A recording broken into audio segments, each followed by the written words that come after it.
Greetings, fellow armchair Imagineers. Tiki here. And BlueDragonFive. And Jacob Gulliver. And welcome to the Main Street Cinema, the show where we discuss the finer points of filmmaking. Woo. And tonight we're doing an all-out spoiler cast on the latest and quite possibly the most weird and offbeat of the Marvel Cinematic Universe movies, Thor Ragnarok, with, like we said, resident super fan of Marvel and specifically Doctor Strange, Jacob Gulliver. How you doing, Jacob? I'm doing all right. I'm glad to be here, chit-chatting about the movie with you guys. Oh, yeah. Oh, yeah. Of course, anything that involves Doctor Strange, we have to have you on for, even if it's just, like, for a brief cameo. Sure. Like, literally, if it was, like, a Muppets movie style, like Doctor Strange, like, you know, like, let's say, like, Ant-Man Part 3, like Doctor Strange is just, like, hanging out, like, Doctor Strange, what are you doing here? Yeah. A very brief cameo. Does that mean if we do anything Winter Soldier again, just, you know, because I love that movie, because of the mere mention of Stephen Strange, does that mean we can talk about it? God. Maybe, sure. I mean, yeah, as somebody who's loved Doctor Strange a really long time, one of the things that is an ancillary benefit of there now being a movie that's been popular in multiple movies now that he's been in, there's merch. Like, Right. I've been collecting stuff for ages, and, you know, it's hard to find Doctor Strange stuff until last year, and then suddenly it's everywhere. It's great. I had the same experience with Deadpool for a while. It was really, you know, it was kind of like a holy grail if you can find a Deadpool t-shirt now. You know, it's everywhere. Yeah. Right. Oh man, folks. So just to set the stage, Dragon and I did a very brief, spoiler-free first impressions on this Thursday night, late Thursday night, early Thursday morning, depending on the coast you were on. And Dragon and I, since then, have both gotten a chance to see it a second time, so we will be giving our second reaction, essentially, like our thoughts on our second viewing. But, Jacob, how the heck did you like this movie, man?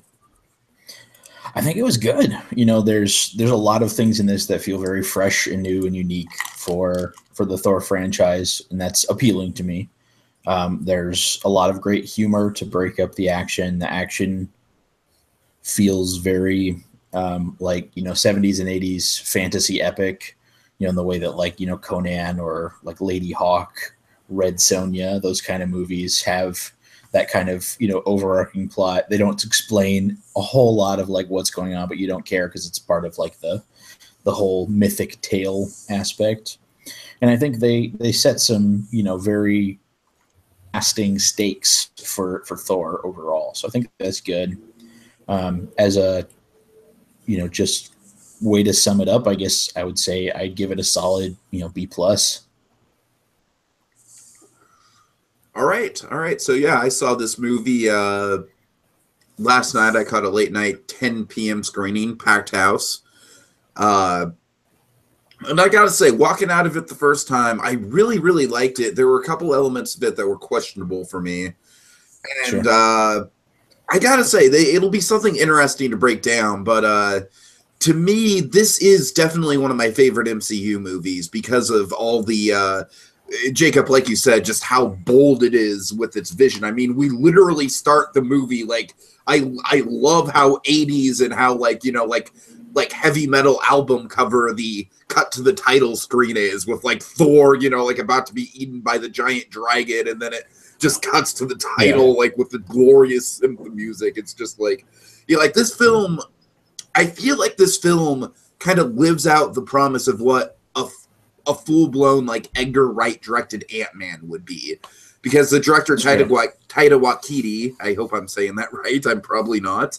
I mean, man, oh man, did they literally just, like, let this guy just, like, just have the keys to the kingdom and just go nuts with it. I mean, this is clearly an auteur film on a big scale, and an auteur comedy at that. I mean, I think really this is the first MCU movie that we can just more or less straight up classify as a comedy, and for better or for worse. And that's kind of where some of my issues come in with it.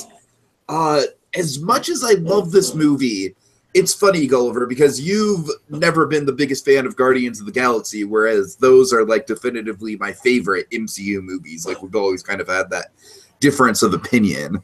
And honestly, the sense of humor in this movie kind of reminded me of like the way that you described how the sense of humor in Guardians of the Galaxy works for you, because it's weird. Like, don't get me wrong. Like, a good 80% of the gags in this movie, like, are home runs, really work.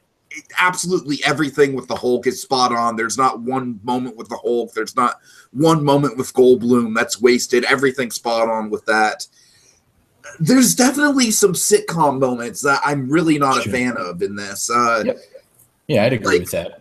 I mean, like, even in the opening, like, I don't know, like, you know, the whole, like, oh, wait, hold on, I have to go back around, oh, I'm spinning around, you know, like, as funny and offbeat as it was, it's like, it's kind of like, okay, we're literally, like, setting the stakes for an apocalyptic, world-ending story, like, this is, you know, like, this is Thor at the end of, like, a long journey, you know what I mean, and he's literally just, like, improvising and goofing off, and honestly, like I said, like, I thought the visual, like, when it finally kicked into the immigrant song and the opening fight scene and then the cut to the title screen, that was all glorious. That was great. Yes. But leading up to that, I kind of thought, like, oh boy. Like, this is kind of like the Avengers Age of Ultron style, like, quippy humor with little substance. And I gotta say, like, throughout the movie, there's definitely a lot more hits than misses, but there's definitely some misses along the way. Like, I really thought the whole, like, the giant anus gag kind of fell flat on its face. The devil's anus. The devil, whatever. Just that whole, like, oh, ha, ha, ha, it's funny because they said but. Ha, ha, ha, ha, ha. You know, I don't know. Like, this movie's so divided for me, because for me, I think the sense of humor in Guardians of the Galaxy, while very similar, is kind of integrated into the plot and integrated into the characters a bit more naturally, where, like, the sense of humor is, like, kind of naturally, like, you know, like, when you get stuff with Rocket, it's kind of, like, naturally, like, very dark and twisted kind of sensibilities with the humor to go with the character.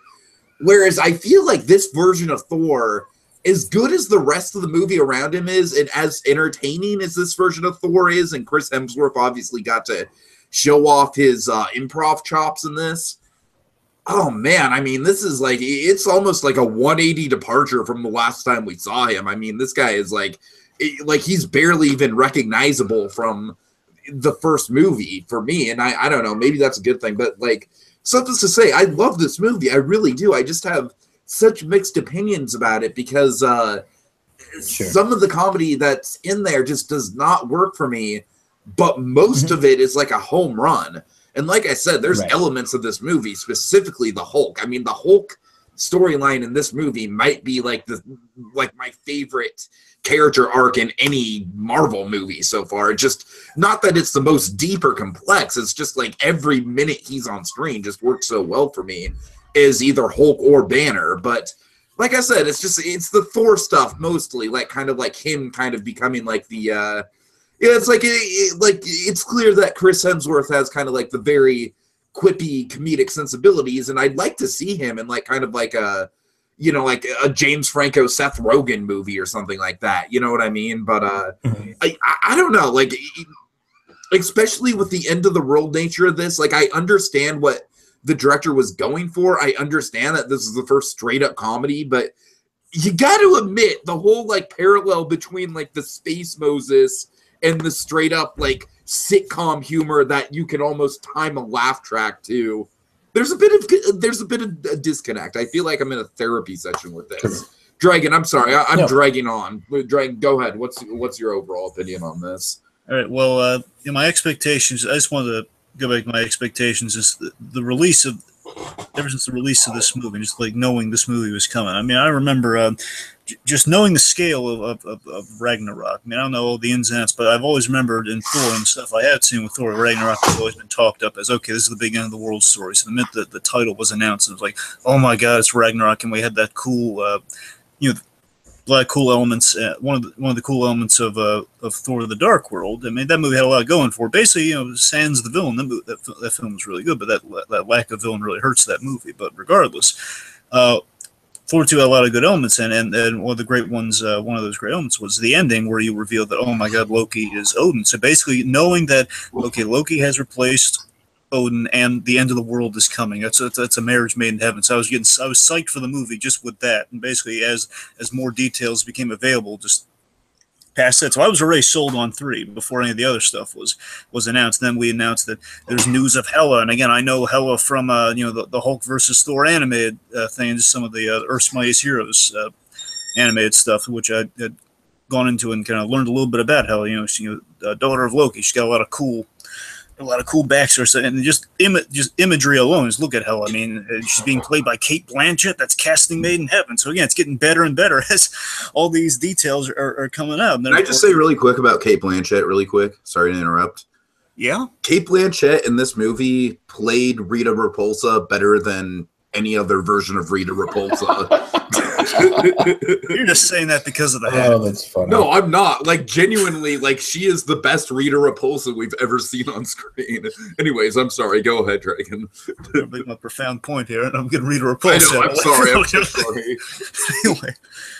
Anyway, then of course I learned a buddy movie with the Hulk, which is buddy movies in general. Usually, some of the always are bound to entertain. Of course, a buddy movie in space, of course, knowing Asgard, of course, basically a buddy movie across 9 realms. Which, how does it get any better than that? I mean, I'm already it's great sell after great sell. How does it get any better than that? Then we hear that Planet Hulk is part of it. Just the Planet Hulk of it all is just like, okay, you literally cannot get any better. Then we get the teaser, which is set to Led Zeppelin, set to the Immigrant Song. It's like, okay. They cannot sell me anymore on this. Buying the tickets online already. That and the Comic-Con trailer. It's just I could not have been more hyped for this movie. It was great, kind of build after great build. My reaction to it was just it was probably the not counting Logan, just looking at the Marvel Studios, the MCU of it all here. It's probably the best Marvel experience I had.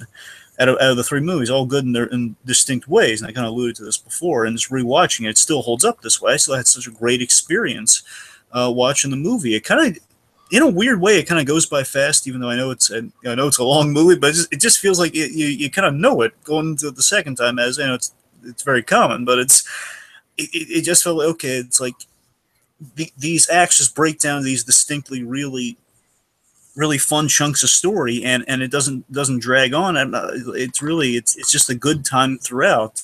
I mean, the belly laughs just kind of got you on the first watch, and then rewatching it, it's like you're watching a movie that you're going to be rewatching when it comes out on DVD. It's just it's entertaining throughout. It's just kind of hard to really it's kind of hard to describe that feeling. It's just it's a lot of good time. It just feels like it's a Marvel comic fully realized. It definitely feels like we're there finally. Again, you don't have this movie without Guardians of the Galaxy. You're just your own experience where the sky is the limit era of Marvel, and it's a blast to be in. That's what all these films have been this year. Sky's the limit. We can do anything, and we're fully diving into Marvel. Yeah, that was my experience with it. Sure. Do you have time to kind of add on to what you guys talked about there, or do you want to jump right in? No, by all means. Yeah, go on. Yeah, I think to address both of you guys, I agree in a lot of ways. I think the humor aspect, how do I want to phrase it? The stakes are high for Thor in this movie, and that's great. His dad is lost and then dead, and then he has a sister he never knew about, and then his homeland's being attacked, and he's powerless to stop it, and then he's made a slave. The stakes are high for Thor in this movie, and that's great. This movie is good, and that's great. The problem that I have with the humor is that there's either too much repetition, or a joke that should be one line is made into 3. Mm-hmm. It's great to have comedy relief. This movie definitely needs it when you have those kind of heavy things that Thor is going through and that the characters are going through. That's really important, actually, that you have those. But things like I think it's Porg and Mick, Taika's character, the big rock guy, and the little insect Korg. Man he carries. I feel like every one of those moments, like, you know, was 3 times as long as it needed to be. Oh, hello, I'm cool. You know, I'm just a little rock guy. I made a rock. Right. I made a crumbling rock. Right. Similarly, you know, the jokes with, you know, where they kind of ramble on and it's like, oh, haha, funny, awkward. Like the rotating at the beginning, like they maybe did that, you know, they should have done that 1 time instead of 3 times. Mm-hmm. And I think that would have been perfect. I think that would have, you know, not been, you wouldn't have felt that balance. But, you know, a lot of people are really divided on that. Some people, you know, really, really love the humor and they don't care so much about the drama. I think they didn't quite find the right balance with that. And that's kind of my thoughts on the way that was. And I think that's the only thing that really detracts like that. And to address what Dragon said, I think where this movie succeeds is that it takes joy in, you know, exploring these worlds and these characters and really, you know, taking you on a full journey from point A to point B. And not all the stories that we've seen in Marvel movies have done that. You know, there's some that are much more dour, and there's some that are, you know, they don't have as many jokes. They're very serious from point A to point B. But when you have a character like Thor who's capable of these, you know, fantastical, you know, mythic, epic type stories, then, you know, this is a great way to address that. So I think the fun and, you know, the mythic aspect is really, really enjoyable in this movie. So I agree with both of you in a lot of ways. All right, so 2 things really quick. Mm-hmm. 1, obviously, like, I think, yeah, bring on the humor, because, like, more humor is, for me, like, always better than, like, you know, like, unless you're talking, like, a very specific kind of, like, Chris Nolan, like, auteur filmmaker, which, I'm sorry, Zack Snyder, all due respect or not. Batman vs. Superman and Man of Steel are such drab, depressing movies, and then the few times we get comic relief, it's like, oh, Superman's hot.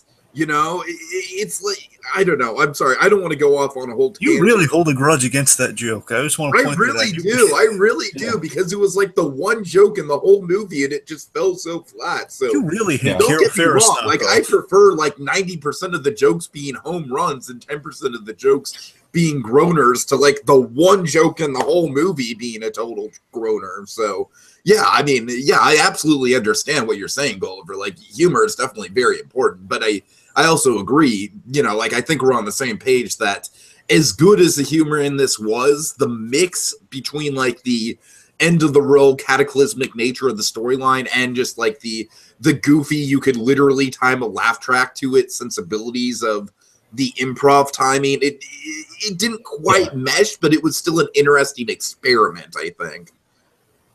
It was a gin and tonic without the right mix. Mm-hmm, mm-hmm. Anyways, and then to the point of like this being a Marvel experience, I mean, I think this is definitely the movie, like Dragon said, where they nail it. Like, this is the comic book universe on screen.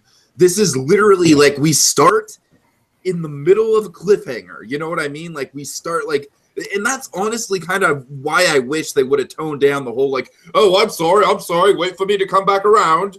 You know, like, because it's like, I love the idea of them starting at the end of a story. I just didn't like how jokey it was at the beginning. But I love the idea of starting like, you know, it is very much like a comic book would, you know, like at the end of the last issue, you could like picture the cliffhanger, you know, like, oh no, Thor's captured. How's he going to get out of this? You know, and then like the way that Doctor Strange comes into it, I mean, we'll talk about that, kind of building it up, but you know, like the way that Doctor Strange comes into it is so organically like the way that they would use a character like that in a storyline like this in the comics, where it's like, he's in there, he does a couple bits, you know, he's out of the story, he doesn't have, you know, but he makes an impact, you know, and it's like, and then just all the real jumping, you know, the fact that like the one time we're on Earth is, you know, the loopy like Doctor Strange segment, and then beyond that, it's literally just like cosmic craziness the whole time. And yeah, on that level, this is absolutely, I think, the definitive, like, this is Marvel, like the Jack Kirby, Stan Lee Marvel on screen, and it's beautiful in that way. I think this is this movie's single biggest achievement, I think. All right. So, let's get into very quickly, Gulliver. We did a podcast on Planet Hulk, the animated movie. So what's your overall experience with Planet Hulk? Because, of course, this is that's like the main source of inspiration for this movie. It's probably been, 5 or 6 years since I've seen it, but I remember enjoying it. I remember, the action was good. The characters were fun, and it was a chance to see a side of Hulk that you don't normally get to see, get more depth to that character, which is very appealing. I remember Beta Ray Bill playing a significant part in it. Oh, yeah. And I don't remember exactly what his plot role was, but I was pleased to see Beta Ray Bill's face on the Grandmaster's Tower. That was pretty great in Thor Ragnarok. I enjoyed it. I remember it being pretty good. I remember feeling bad for Meek, so it's about all I've got. I mean, that's what I took out of it too, Jacob. I felt really bad for Meek. Meek is just such like an 80s style, like, Don Bluthian, like you put this character through heck kind of character. Oh, man. And I don't know. Voiced by Sam Vincent for Double D from Ed, Edd n Eddy for Lucy. I remember. But I swear to God, he's going for like a Will Ryan Petrie style delivery from Land Before Time. Yeah. That's exactly the delivery he's going for, I swear. You're right. He is. And it's interesting, Jacob, that you mentioned Korg is like one of the weak points of the movie. And I agree, like, not all of his timing is really on point. However, I just really like how off the wall the interpretation of that character is. Whereas really, I feel like in the comic books, he's little more than a Thing knockoff. Yeah. You know what I mean? Like, he's like a brooding character who has like a tragic backstory, big rock monster. Like, I agree that the timing and the way that the character was integrated into this movie wasn't the strongest, but I really appreciate that it's just like the most bizarre, like, all right, let's take this kind of like C-grade Hulk and, like make him into something completely unique. You know what I mean? So I don't know. Yeah. Anyways, I didn't mind that he was there. I just felt like some of the jokes were too long. No, I hear you. I hear you. The particularly the one at the end just fell 100% flat. Just like, can you just fucking not be there? Thor is very sad, as are the rest of the Asgardians. This is very inappropriate. I mean, it's funny because like the end of Guardians of the Galaxy Volume 2 has such a beautiful kind of like Empire Strikes Back vibe to it, which to me, that plays a significant role in that being my personal favorite of the MCU movies. It's just how the way that they build up and deliver on that ending is just beautiful for me.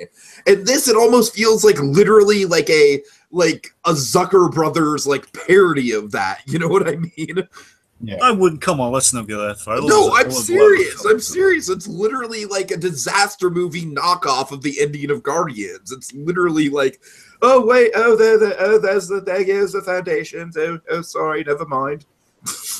I don't know. It's just like I like the last shot of the movie, but like I agree, Gulliver. Like I loved, and of course we'll get into it. I love how the stakes are raised so high for the Thor universe in general at the end of this movie, but the humor kind of like it cuts it off at the knees a little bit, just a little bit. I don't know. Yeah. Okay, Dragon, I believe you have a little bit of backstory you want to get into. Yes, I do. Okay. So obviously the film was directed by Taika Waititi, assuming I'm saying that correctly. I think you're more on point with that than I am. Anyway, the writers, I'm really thrilled about this. I forget who the third guy is, but the guys who are credited with the story, with the initial story, I don't know how deep they're involved in the movie, but Chris Yost and Craig Kyle, some of my favorite writers who have written, essentially these guys have been involved in all the Marvel animated films and a lot of the TV shows, including one of my favorites, Wolverine and the X-Men. So these guys, they know Hulk, and they know Thor like the back of their hands, these guys. So they were perfect to work on this film. This film feels very much from these guys. It feels very, especially the end. I got to tell you, the plot twist at the end, which again, we'll eventually get there. But, it feels very kind of Chris Yost, Craig Kyle in the delivery. And right now, from what I hear, they're developing again, it's kind of up in the air how they're going to approach this, but they also create X-23, and they're working on X-23 movie of some kind right now.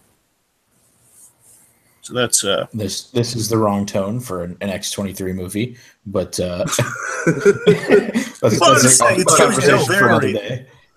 Shows you how varied these guys are, though. Like, remember when I was talking about like the auteur filmmakers, like only really bold auteur filmmakers can do comic book movies without comedy? Logan, like, see Logan, you know what I mean? Like Logan, Yeah. Dark But Knight, there's comedy that's in about that too. it. It's just dark. Right. Anyways, I'm sorry, Dragon. Go ahead. My point is, these guys, they know what they're doing. They get a whole read on things there. Especially again, they get creators of X-23, and look how funny they can make a movie, but also just how cool they can make a movie. And these guys are very much responsible for why I love Deadpool. They put him in Hulk versus Wolverine, and I love that character without that movie. You know, it's all relative. Anyway, so of course, Hulk versus Thor.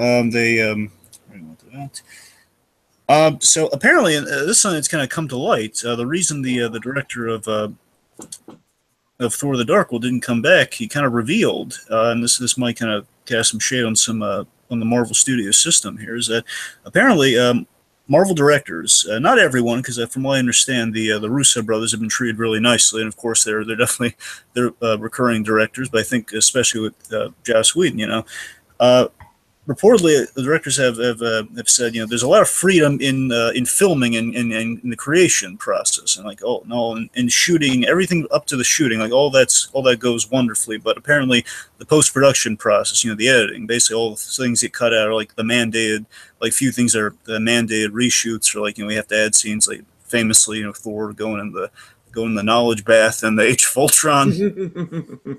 So this leads to a lot of conflict and a lot of reasons why you don't have the same Marvel directors in a franchise. Again, Russo's notwithstanding. So I think it was kind of interesting to bring up. This kind of came to light during this film. So I don't know, maybe they'll kind of stick in Marvel's craw a little bit and going forward. Maybe they'll kind of institute some changes. Yeah. Given the way that what we do in the shadows is structured, I would wager that Taika had another 20 minutes of jokes that left this movie. Easily.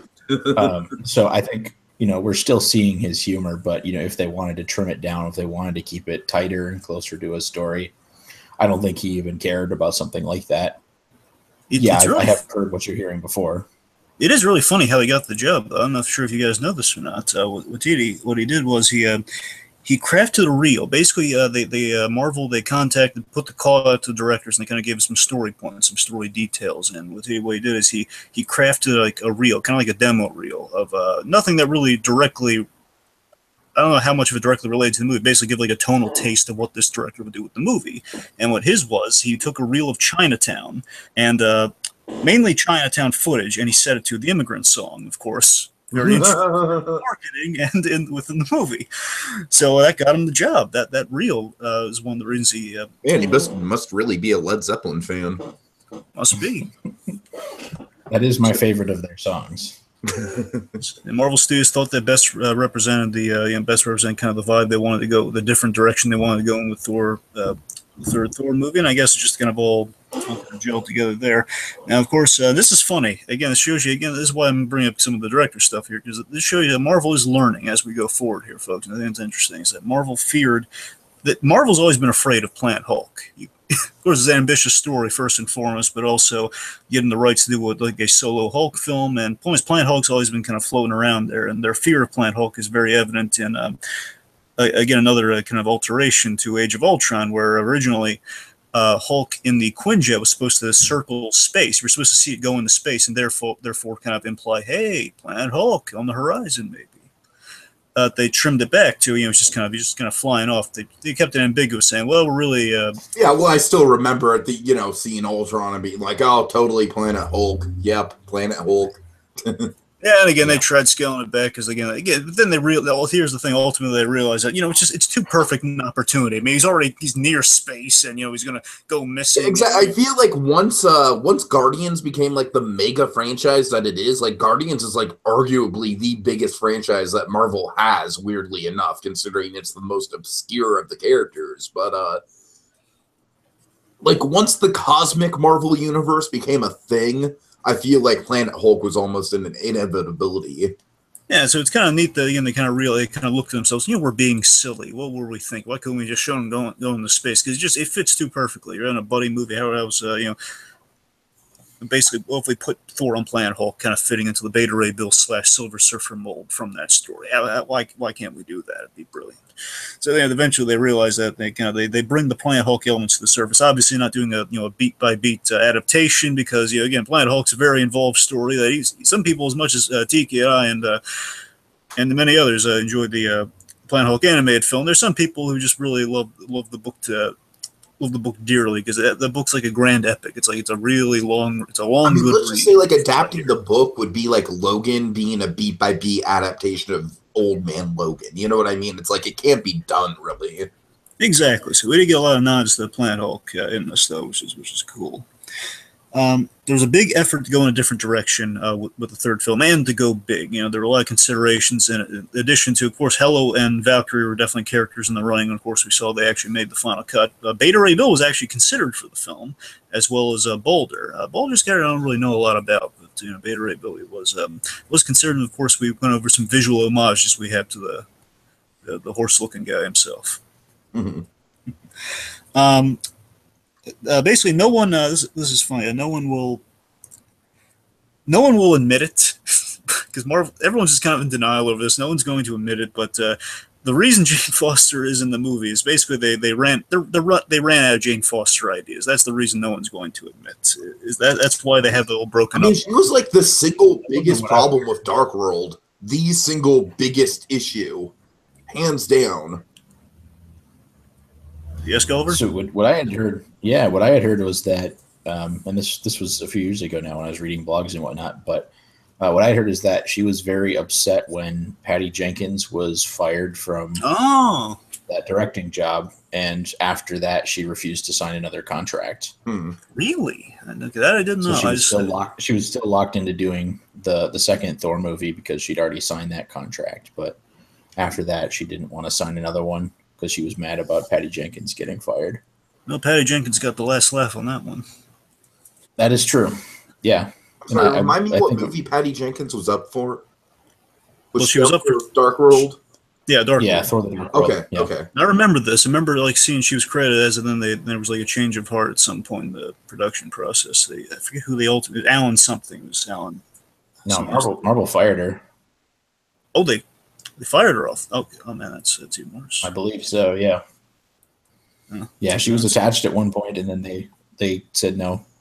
She, from what I understand, she pitched a story that was sort of like Romeo and Juliet in space kind of thing. Okay, I get it. And they didn't go for it, so they said, "No, we're going to find somebody else."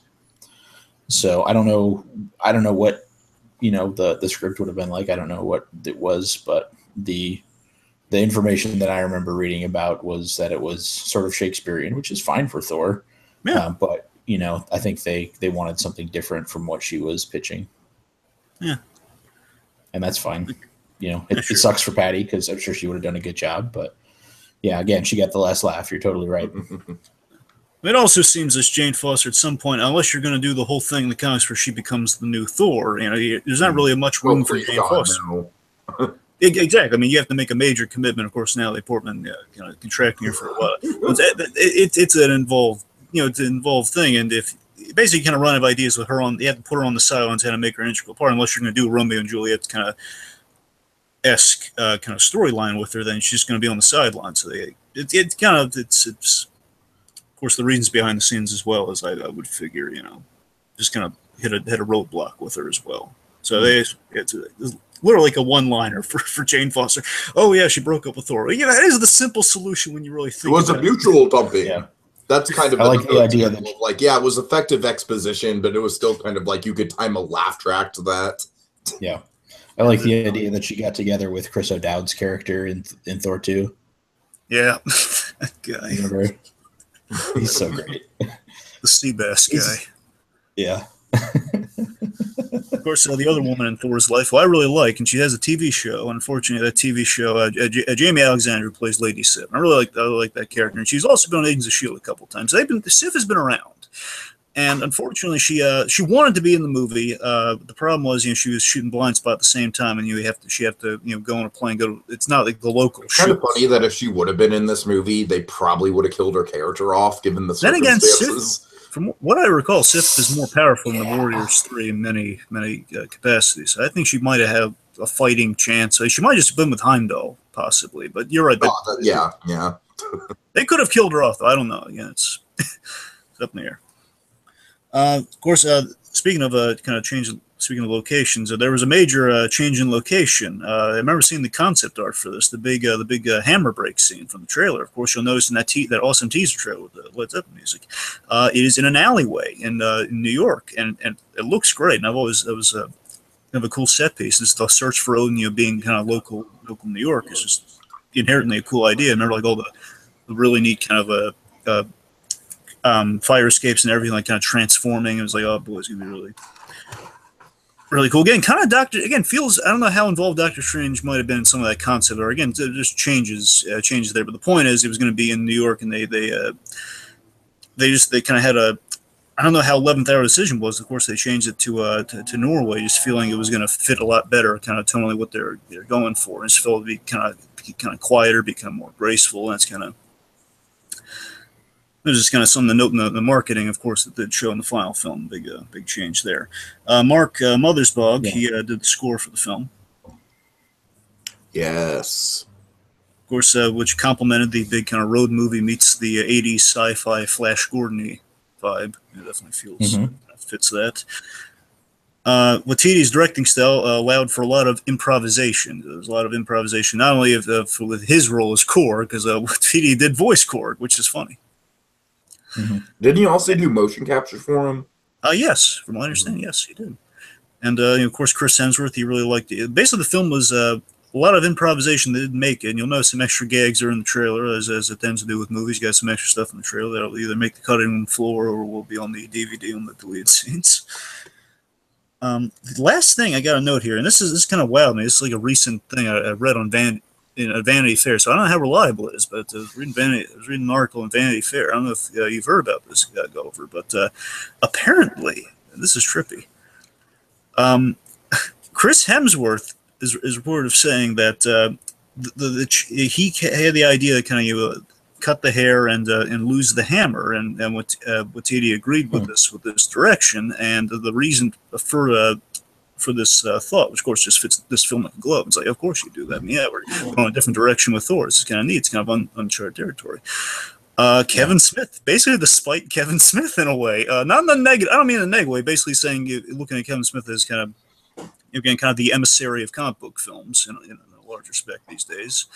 Basically, they heard him kind of talking about the Thor formula on the podcast and realized, let's do something that the fans won't expect. They basically kind of change up things a little, and directly citing Kevin Smith for that reasoning. I think that's kind of cool. As a long-haired gentleman myself, I firmly disagree on the cutting of the hair. Okay, but you got to admit the way they did it couldn't have been better, though. True. Oh God. Yeah. I feel bad for Stan Lee for having to put on all that weird shit. Like, to be frank, I feel like he did look kind of cool though. Sitting there in like the, can you imagine him in the wardrobe room and I've always they keep like adding hats and like arm pieces and stuff. He's just, well, when are we gonna be done? I've always had a theory that like somewhere out there's like just this vault of like thousands of Stan Lee cameos just waiting to be inserted into Marvel movies after he's died. Yeah. Just like him in a bunch of ridiculous get-ups. Like, okay, let's see. This one will be good for Doctor Strange too. All right. Throw this into Ant-Man and Wasp. All right, for Iron Man 5, we're going to have Stan Lee appear in a suit of armor, so we have that footage at the ready.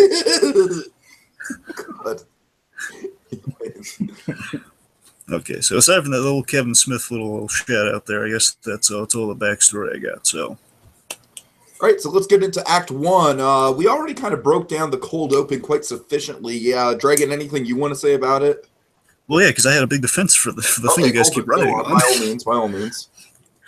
So we have the Surtur opening, voiced by Clancy Brown, who does an excellent job. And again, another kind of fully realized thing. It looks cooler in Surtur as it looked in the early comics from the images I've seen of the guy.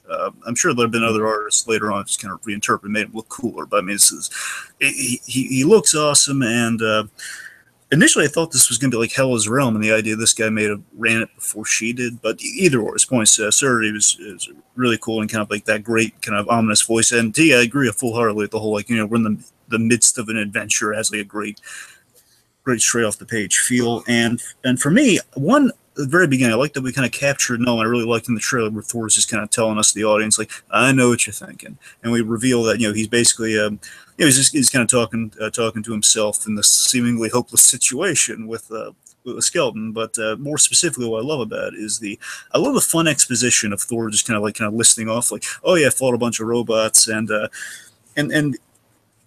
basically filling in the blanks for where his whereabouts. In a weird way, this movie is like the most direct sequel in the MCU to Age of Ultron. Yeah, and I like that. I like this him filling the blanks for what he's been doing the last 2 years since he kind of left at the end of Age of Ultron. Mm-hmm.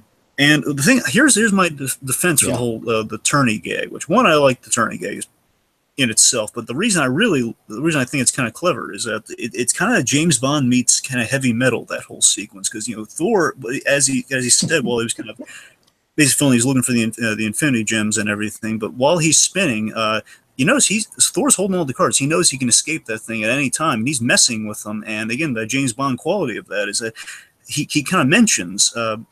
He had this dream. Basically, he's calling back to the vision he had in Age of Ultron, where he saw all bad stuff. Basically, Ragnarok happening in Asgard. Of course, it was very different because they didn't know what Ragnarok was going to look like for this movie. But the point is, he knew he's had this recurring dream that he's had since Ultron. Like, okay, bad stuff is happening in Asgard, most likely Ragnarok, the world.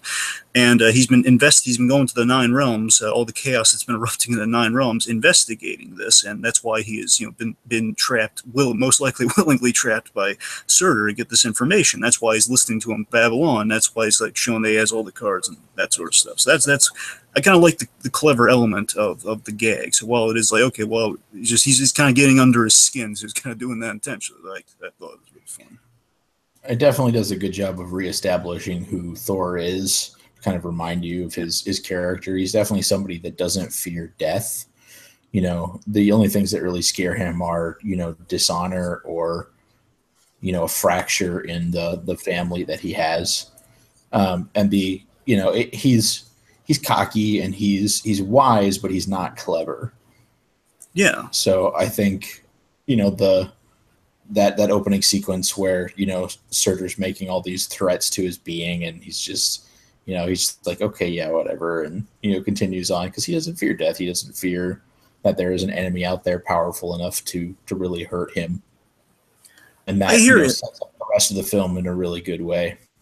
I hear you on that, Gulliver, but I also gotta figure in a lot of things in this movie. I think just kind of sets Ragnarok out from the other Thor movies in a way, is that you get to see great progression from the movies. That I think by this point Thor is getting. I think he's been around the bend. I think that's what allows more comedy with Thor here, is that this guy's been around the bend since hanging around guys like Tony Stark and stuff. He's been smartening up ever since the first Thor movie. And I think we're kind of showing a lot of that in this opening here. But again, also we're embodying those great qualities of Thor's. It's really good opening, of course, with the metal reveal, like, oh my god, he escapes the chains, as he's business with the hammer. It's great, and we have the fun little. Again, I love the introduction of Status Quo. We meet the Executioner, and just like he's calling for Heimdall, and he says, I know it's been a while, apparently 2 years, calling for Heimdall, and it's Executioner, who again is visually just straight off the page. And I didn't know about this. Even the guns, that's straight off the page. I know. Yeah. I don't know a lot about the Executioner. I know mainly from the animated roots, where he's kind of paired with the Enchantress. He's the huge guy who Scourge, the huge guy with the axe who's following the Enchantress's will. That's usually the role I'm familiar with. But I didn't know he had a whole arc of kind of rebellion and redemption and stuff. I didn't know all that, and I think they captured that to a certain extent in this film. I was first introduced to Executioner in Marvel Ultimate Alliance. Oh yeah, you're right. He was in that. Yeah. Yeah. after that, It's been was been a long time since I played. They recently did a re-release for Virtual Console and for PC. So did they do it on PlayStation? I think so. Remember, That'd be worth checking out. I have the PS2 of that game. I'm waiting for them. If they re-release it, I'll get it for PlayStation 4. I had them both on GameCube. Good dog. Anyway, yeah, it's just really fun. He's trying to impress girls, and the idea that basically he's abused Heimdall's job. He's been going to the other realms, and he's been like mainly Midgard. He's been getting cool stuff to keep him occupied. Tiki kind of feels kind of like Gareth from Gallivant in this scene a little bit. Yeah, I can see that. I can see that in a way. With the shake weight and everything. Of course, when the shake weight, I couldn't help but think of the gag, that line from Deadpool. The whole, a little more slap chop than shake weighty. Couldn't help but that come to mind. So yeah, of course, after a big brain splattery return, Thor is checking on Asgard, and of course, we have the tragedy of Loki play out. So, gentlemen, what do you think of the performance of the tragedy of Loki? Okay, this is definitely an example of like the sense of humor in this movie that I love. Like, this was a home run for me. Yeah, 100% agree. It was I think one of the strongest comedy scenes in the movie was that. And getting to hear Anthony Hopkins say, "Oh shit." That was like the biggest laugh in the theater, like both times I saw it. Yeah. I love so much about this scene. Is Loki, Sam Neill is Odin, and Luke Hemsworth is Thor. I love the fact they got they got the most knockoff of the Hemsworth brothers to play Thor. I love that. Because if they did like Liam Hemsworth would have been too close. I just love they went down the line there just to get the most. Like, okay, which one looks vaguely like Hemsworth? Let's get him in the role. He's got a beard. Of course, he just doesn't look like a carbon. He doesn't look like a little bit of the DNA was off. In this case, it's just the guy who has Hemsworth as the last name. Let's get him in the role. But yeah, I mean, you know what? I do like how this whole opening act on Asgard. It's kind of like a big, like I call the ending kind of like a Zucker Brothers thing. And this is kind of like a loving like. This is like the Mel Brooks, you know what I mean? This is like a Mel Brooks parody of like the first Kenneth Branagh Thor movie, I think. Right. Yeah. It's also what I love about this play. I love that it plays out the scene. So basically, of course, it's Loki's kind of more heroic version of the scene from. It's a great recap for the movie It is. Yeah. So if anyone walks into this movie not knowing what the deal is with that, they can have a little recap in there. So they know, okay, so.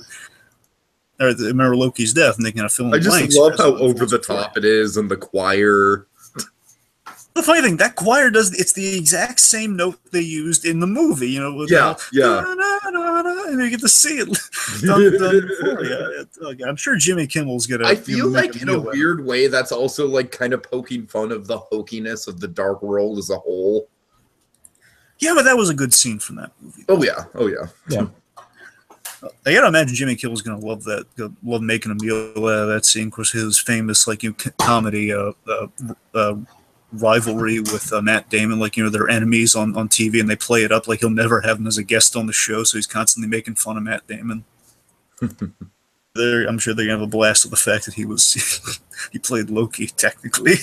Right. But again, I'm in full agreement with you. I love hedonistic Odin so much, not just for the hearing Anthony up and say stuff like that, but I love that you'll notice he's fatter as the hedonistic Odin. He looks, he's just overplayed as this hedonistic grape eating Odin. We get to see. I love that in the beginning of this movie, Loki gets everything. He's joy he takes in popping those grapes into his mouth, and like Hopkins doesn't get a lot to do in this movie, but he makes every moment of this opening scene like totally like he melts it for all it's worth.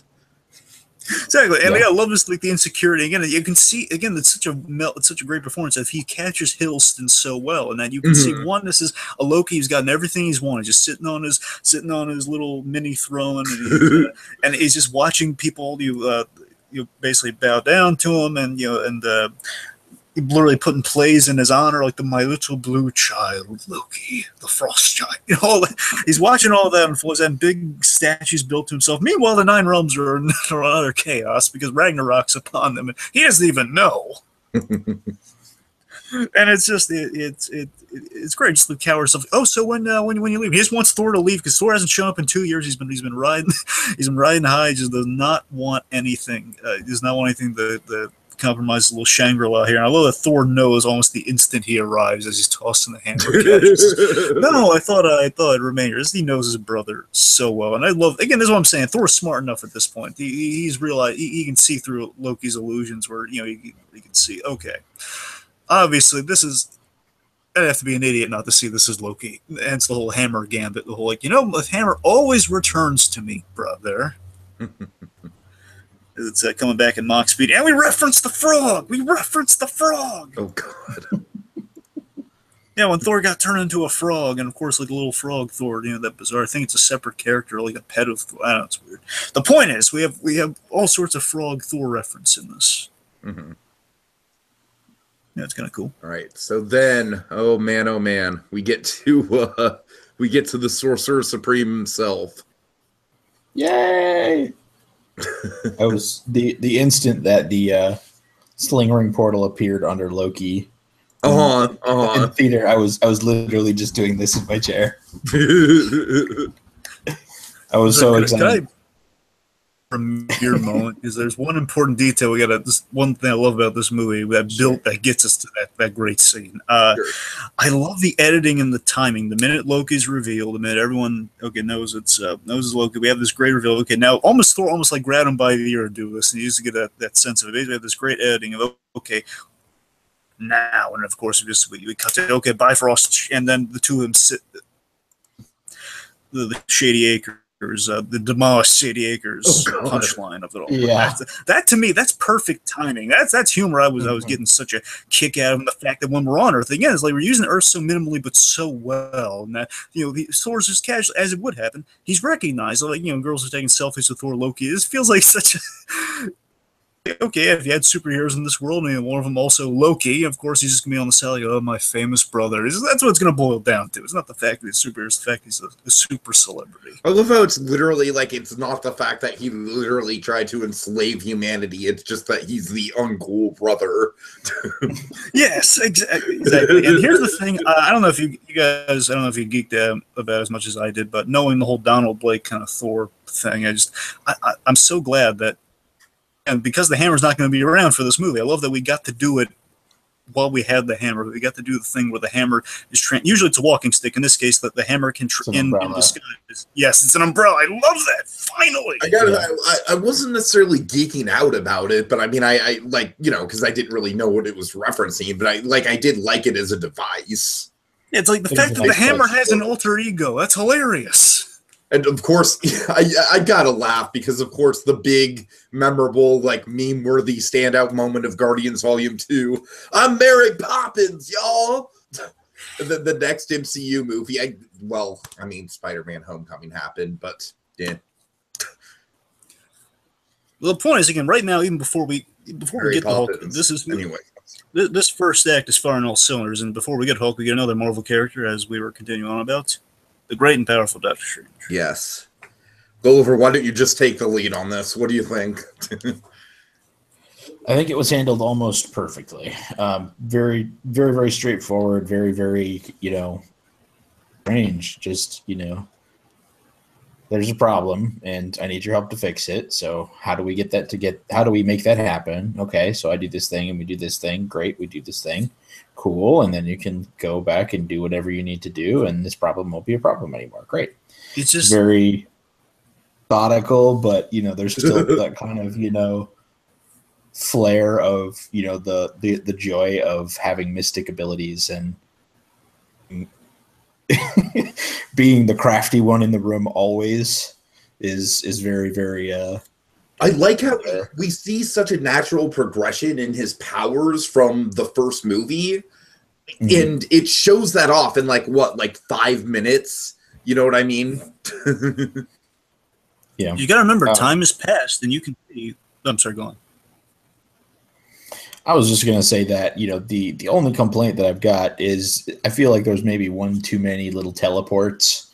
Yeah, I agree. I like the only reason I feel like there was one too many is that I just wish they would have had a little bit more variety in his power. Like clearly the teleportation thing, like I said, it's like a step up from the day-to-day, like the average power set that he had in the movie.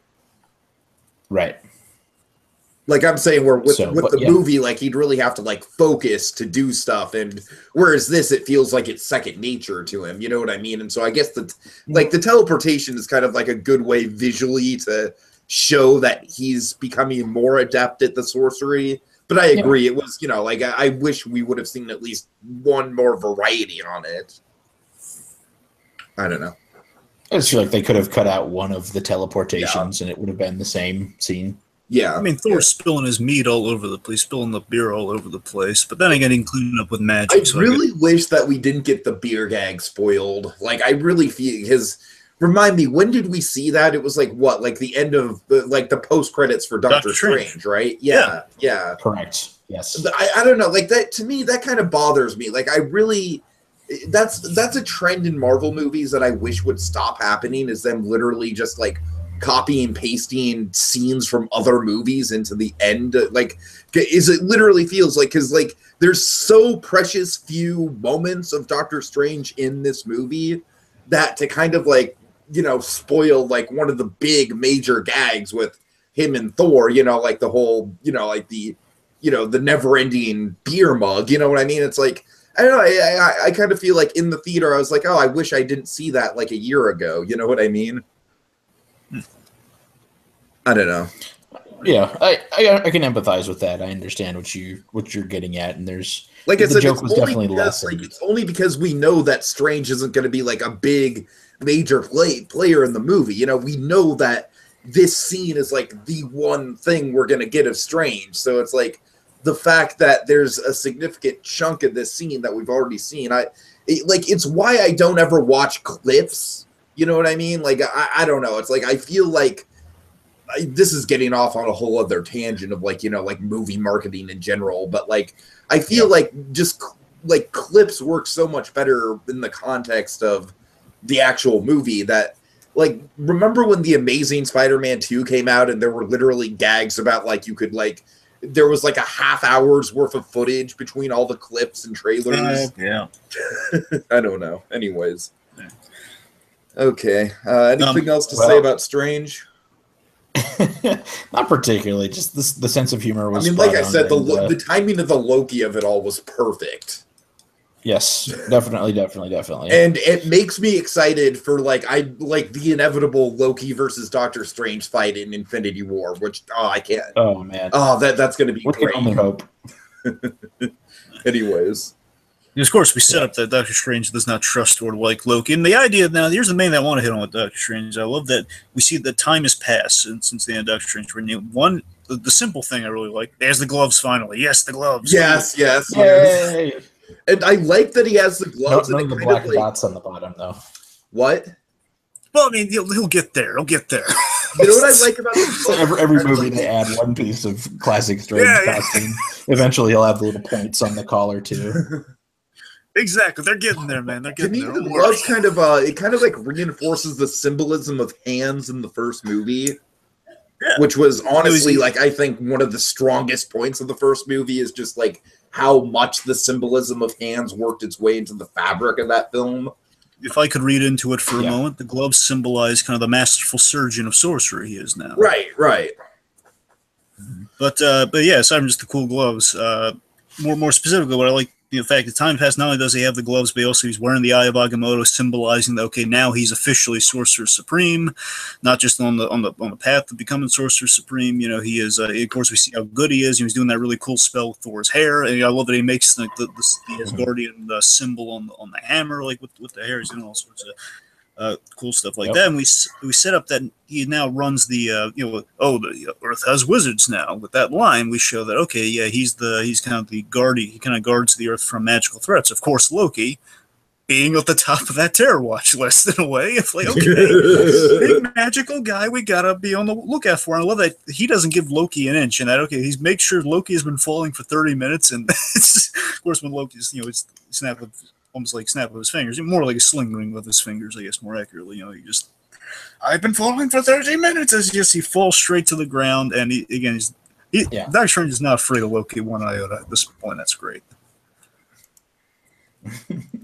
I feel like he's afraid enough that to know he's dangerous, but like, sure, beyond that, just like, well, I can contain it if I. Well, I mean, Loki with a Tesseract, he'll be afraid. I mean, he'll be afraid of Loki given time to plan, but Loki is in the moment not even knowing who Doctor Strange is. I'm sure that's where Doctor Strange wants to keep him. That's kind of, I guess. One of the other things I noticed about the Doctor Strange and Thor interaction was it's kind of like an interesting sort of offset of, like, in this interaction, Thor is kind of like the like the jokey one, and Doctor Strange is like the super serious one. And I feel like that was kind of like a juxtaposition to the first Thor movie, where you have Thor in a comedic way being played as like super serious and, yes, like Shakespearean, you know what I mean? Yeah. And whereas this one, like Dragon, like you said, you did make an excellent point towards the beginning of, like the sensibilities of Thor in this movie, kind of like hanging around the Avengers, hanging around Stark, like, it really is clear how that's affected him. And I guess that is kind of a good, like, free pass to get into Hemsworth improv and everything. But more importantly, in this scene in particular, like I said, I think it's very important to characterize Doctor Strange because, like, Gulliver, I'm sorry for criticizing your beloved movie, but I'm sure you could probably, like, agree to this to a certain extent, is if I had a criticism of Doctor Strange, I would say that the characterization of Stephen Strange himself was, like, a little bit too much like Tony Stark. Sure. I mean, the characters have some similarities. Of course. Yeah.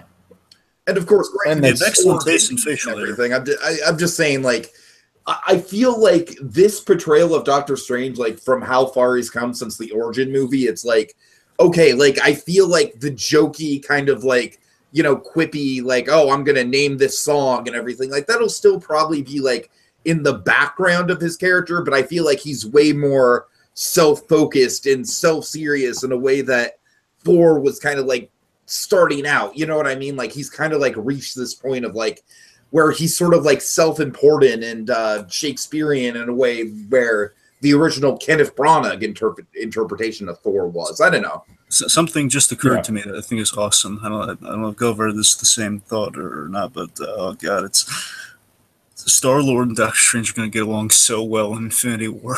Oh, God. It's going to be great. We'll have to see, I guess. Yeah. Oh, man. Okay. In a way, Doctor Strange... Well, yeah, I don't want to get into like a Doctor Strange kind of Star-Lord tangent there, but like the last main point I guess real quick is that, of course, the great thing with the Doctor Strange scene in itself is that it is...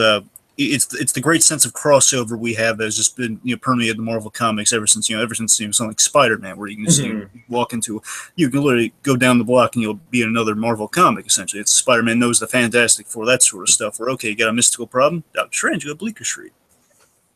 It's kind of cool that again we're there where he's a fully fleshed out guy who's just going to factor in the story a little cameo that does not detract, that actually helps things along without lingering doesn't overstay his welcome. It's very well done. Yeah. Okay. Yeah. So the Odin goodbye. Yep.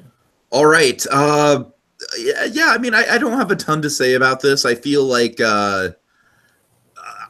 it's well done. I feel like it kind of like, again, it's kind of like the one moment in the movie that doesn't have much jokiness going on, and in that way, it kind of sticks out with a sore thumb. Not to say that it's not heartfelt, you know what I mean? Because I do like how, like, I feel like this is the closest scene we get in the movie to the to the original Thor, you know what I mean? Like the tragedy between the two brothers and everything like that. This goes full circle with that great. It had like a full circle thing in the first movie, where of course in the movie opens with young Thor and young Loki being basically being bonded by their father, and then of course the end of that movie is Odin kind of almost he doesn't really choose between the sons, but he's holding them on the Bifrost Bridge, and we've gone completely full circle with so the very beginning of them as kids. With their lives ahead of them at the very end here, it's that beautiful moment again, like Odin, he's not holding any grudges against Loki. He's just like saying, oh yeah, he's thinking of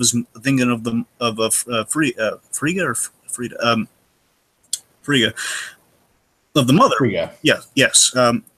Thinking of her and when thinking of his magic, and basically, I had to fight through it. It took me a while to get through that enchantment. You wouldn't make your mother proud. That sort of thing. It's a great quiet scene. I love that. I like the change as much as I would have liked the New York setting from the trailer. I always liked the idea of just kind of Odin in New York as well. So it's kind of a cool notion. But it also, from what I've heard, it fits with the comic, because from what I've heard from the comic, Odin kind of like, he likes to wander around amongst the people. You know what I mean? Yes, which I think that's consistent. But I really love that I like the Norway setting. The new Norway venue is really cool because kind of the vague Norse connection to the land. It kind of makes for a good kind of final goodbye in a way. And what one I love of the things I feel like this scene really excelled at was upon rewatch, especially, was how it foreshadowed the conclusion to the movie. Yes, that's a good point. Mm-hmm. Of course, there's definitely kind of a Return of the Jedi vibe within the scene. Of course, the sister reveal and kind of the dying Yoda and the sister reveal. There is another Skywalker. So of course there's that. But what I love so much about the scene, I love the foreboding build here. This is a way you build up Hela, and this scene is so great. How it builds the introduction of Hela. But I love this notion that with Odin's passing, it's kind of had the Odin sleep of it all. Like Odin's sleep kind of brings out like all the enemies of Asgard will attack while Odin's asleep. In this case, Odin has been essentially, with Odin gone, that'll be kind of Hela's opportunity to return, because one, most likely his magic is like kind of keeping her sealed where she's sealed away in her realm, I guess. But if not that, it's the fact she's been kind of scared off because of Odin. Either or. I mean, that's a great like line to kind of build up your main villain, that Odin, one of the most powerful beings in the Morpho universe, when he goes, the end of the world comes in the form of Hela, Thor's sister, which of course the sister chain's usually Loki's daughter, in this case sister, which I like that is still in the family. That's a cool.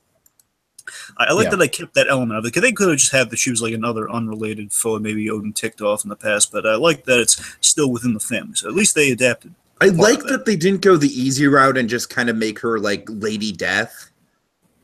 Mm-hmm.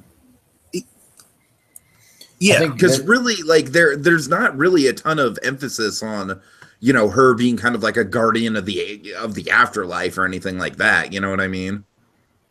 Yeah, it was more of a motif that she was. That's what I'm saying. The death. Not to say that version of Hela is inferior, though. I want to make. I'm just saying. I feel like that was really smart from the MCU point of view, because of course, I assume we're going to get an actual Lady Death in Infinity War, so. It's kind of smart that they didn't kind of like cross-pollinate the two ideas, I think. However, Tiki, that is a fan theory which I'm not turned off to. I've heard that Hela is going to be Lady Death. Yeah, which again, Kate Blanchett is really good in the role, and honestly, if that turns out to be the case, like I wouldn't be opposed to it. I'm just saying, the idea of having both a Hela who's personified as like the kind of like a Hades type figure. You know what I mean? Kind of like and a Lady Death character in the same universe would get confusing. If they wrap it all into one character, I'm fine with it. I'm just saying, the theory. Both of them. Yeah, that's the thing, that it would be one character. So I'm just saying it's something to consider. And that'd be a cool idea. But either or is Lady Death can't get enough of her. But it'd be kind of a neat fix. Anyway, I'm sorry, getting back to that point. So, yes, Odin's death summons her. We get this again. I love that.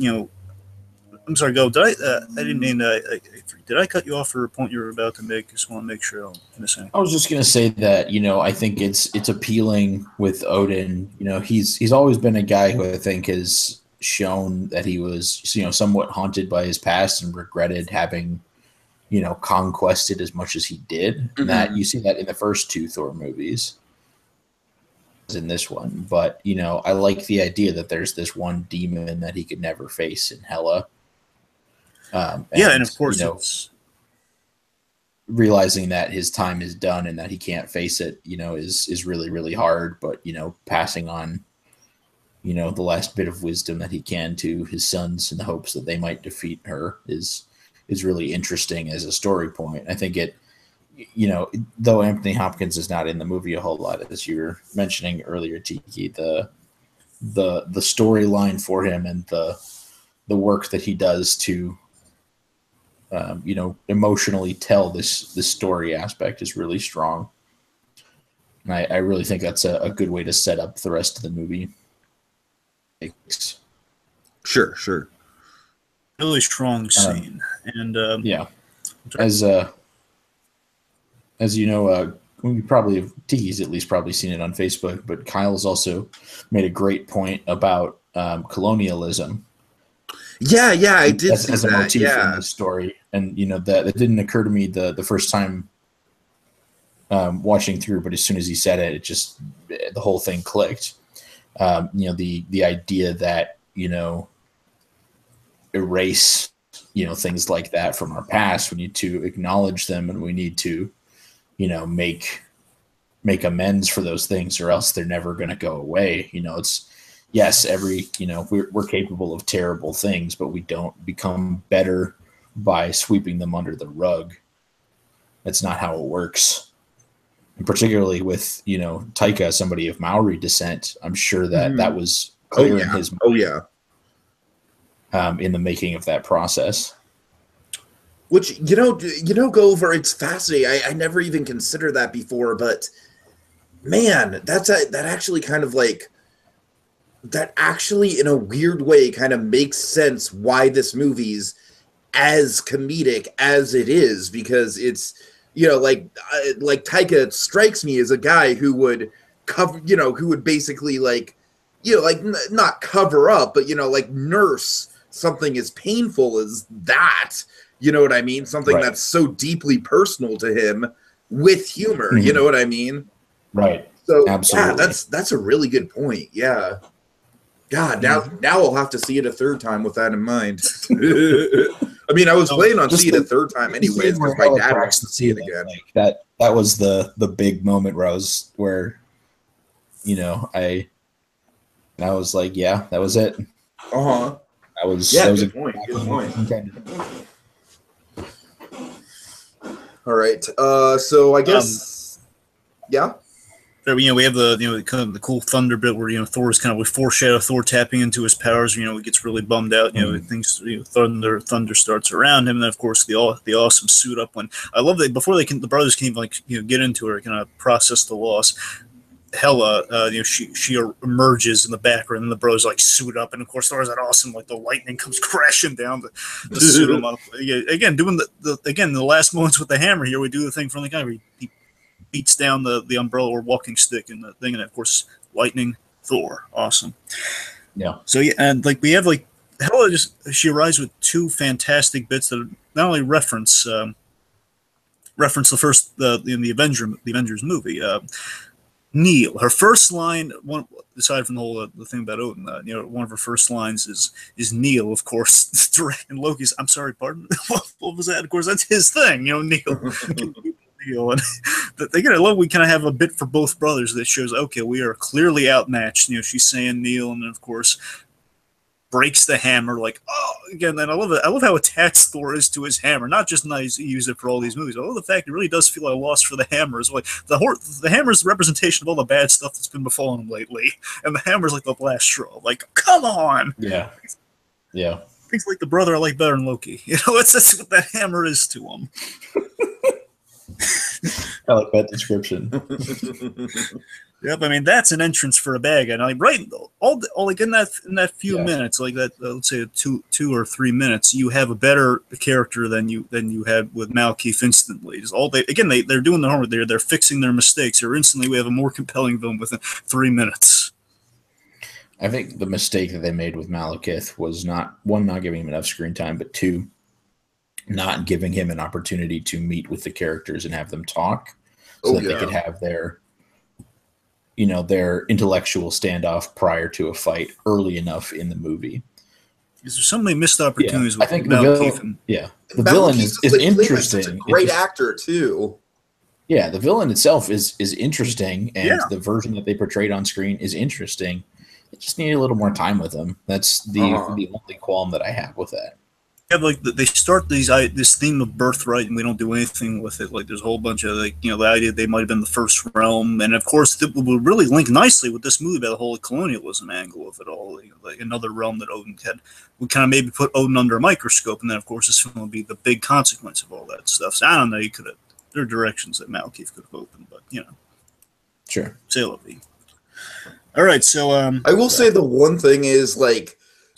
I know it's probably hard to do because, like, of course, there's going to be other action set pieces, and you're going to be like, wait, why isn't Thor using his hammer in the fight against Hulk, for example? But I really wish we didn't see the destruction of the hammer in the trailers. Yeah. That, to me, I feel like would have had such a bigger impact if I didn't know it was coming. You know what I mean? Yeah. I don't know, like, again, like, I understand, like, from a practical point of view, like, there's going to be so many action shots in the trailer that you have to do a Thor without the hammer that it, like, like, from a narrative point of view, even within a trailer, it makes sense to show that, but, man, like, it feels like, and also I kind of feel like that could have been saved for Thanos as well. What do you guys think of that? Honestly, the broken hammer, I think, is just it's a great symbol for Ragnarok. It's a great thing. It's tied into Thor. It's also kind of a sign of the end times. I don't know. I just like in the back of my mind, I'm just thinking like, did we really need Thor to lose his hammer in this movie? Like wouldn't it have been such a good show of power for for the eventual face off with Thanos if Thanos just crushed the hammer? I don't know. Think about this just for a moment. Think about this. How much are we going to root for? We're going to root for the Avengers so much because they're so off their game after the events that have happened in all the previous Marvel movies. They've been split, they've been divided. Cap's barely Cap anymore.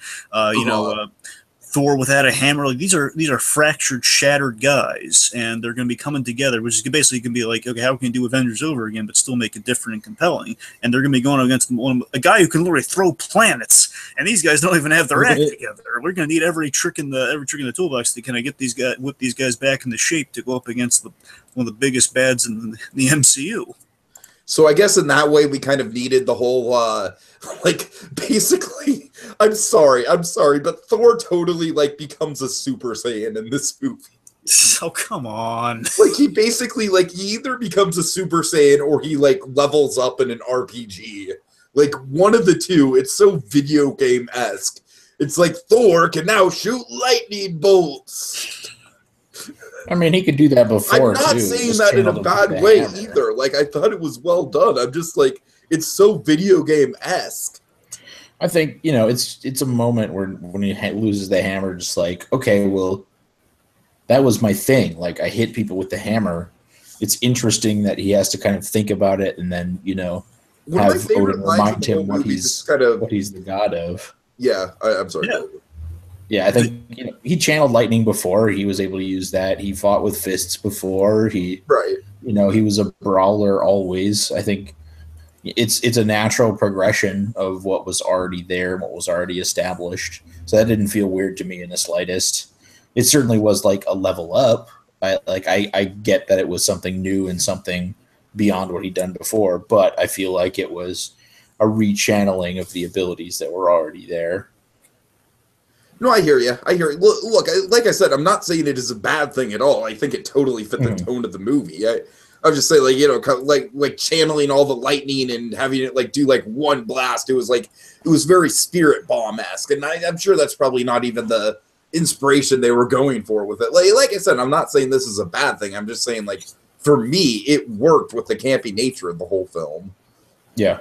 Anyways, so the last thing I want to put up on the takes at Act 1, I guess, is and then we really need to speed up the pace. All right. I'm just saying we've been on for a good hour and a half at this point. So it's a good movie. This is true.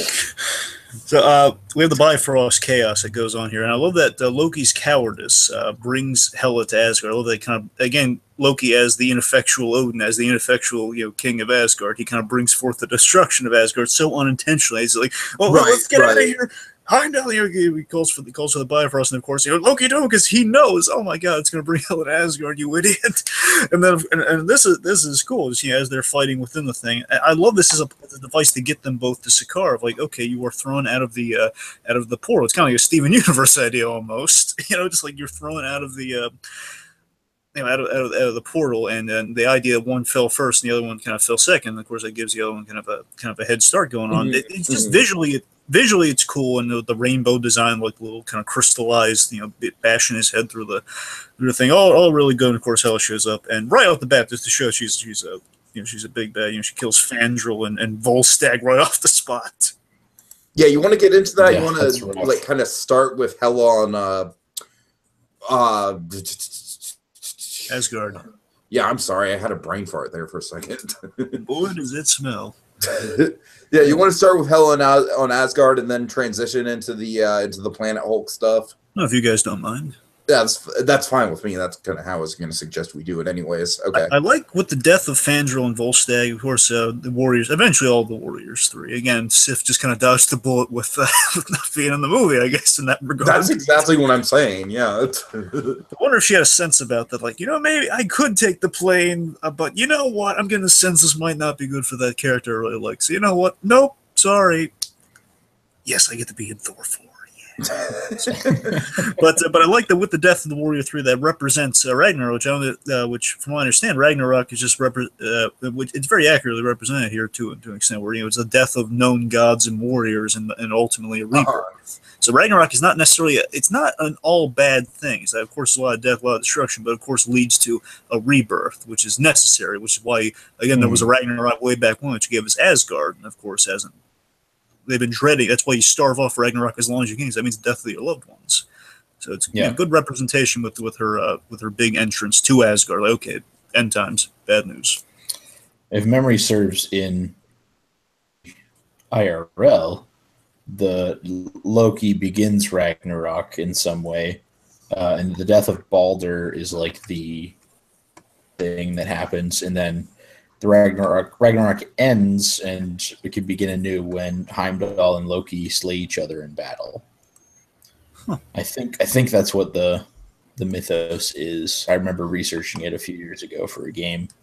Yeah, I forget. Actually, Thor might have died in that conflict. Played a really big role in it, and I was like, "Yeah, I love Heimdall. Heimdall's great." Right in this movie. Kyle was posting about Karl Urban's my new favorite Asgardian. I was like, sorry, Kyle. Idris Elba has always been and continues to be Asgardian. So I didn't mean to interrupt, but I just thought it was interesting about Kyle about Karl Urban though in this movie is that I feel like it like his character kind of went back to the whole like Asgardians being like weird fish out of waters with human culture. Mm-hmm.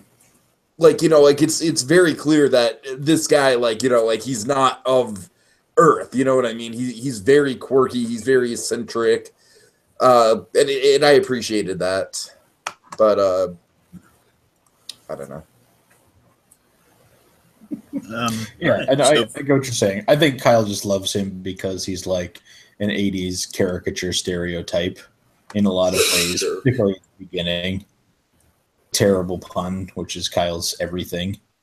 if only Kyle Decker had an alter ego that would represent such, but who knows? Yeah, a guy in all white with a funny okay. hat. I don't know. I can't speculate these things. Darn it. Well, I know Kyle has a Twitter handle that's the punster, but does he do that in character, Gulliver? Do you know, or is that just his handle? No, it's just his handle. I figured. Feeling a side job as the he does post puns pretty frequently, though. I mean, it'd be great if he set up I know it kind of goes with the cross marketing and everything, but if he set up an actual Twitter for the punster. Mm-hmm. Anyways. Anyway, back to should we go to Sakaar then? Sure. Yeah, sure. Like I said, the only other thing I have to say is Cate Blanchett. She just does a really fun job, and she's the best Rita Repulsa we've ever had. It's so Rita Repulsa-esque. I just can't get over it. By the way, I love that she's more elegant than I think Rita is. I I don't know that I necessarily compared the two or thought of that comparison, because I think, there's a little bit of campiness, but in like a fantasy epic way, and not so much in like a show designed for children way that we get with the job interview with the executioner. Yes, definitely. She's classy. She's still like elegant and, smooth. Even when she's causing all this destruction or, showing her ruthless and domineering side. And she has just the right amount of humor with her, when she can say, like, did you not listen to a word I just said? Basically to Hogan, who was saying, we will never follow you. He's like, hey, look, I'm the actual ruling class here, buddy. Yeah. Essentially, of course. Yeah, I like that she's really good at killing people, which embodies the whole goddess of death thing as well. We see she's death for a reason, she's... Okay, I want to address kind of like this might be the single biggest flaw of the movie, just structurally, is that like we're cutting back and forth between Sakaar and Asgard, and the Sakaar stuff is just so much infinitely more entertaining.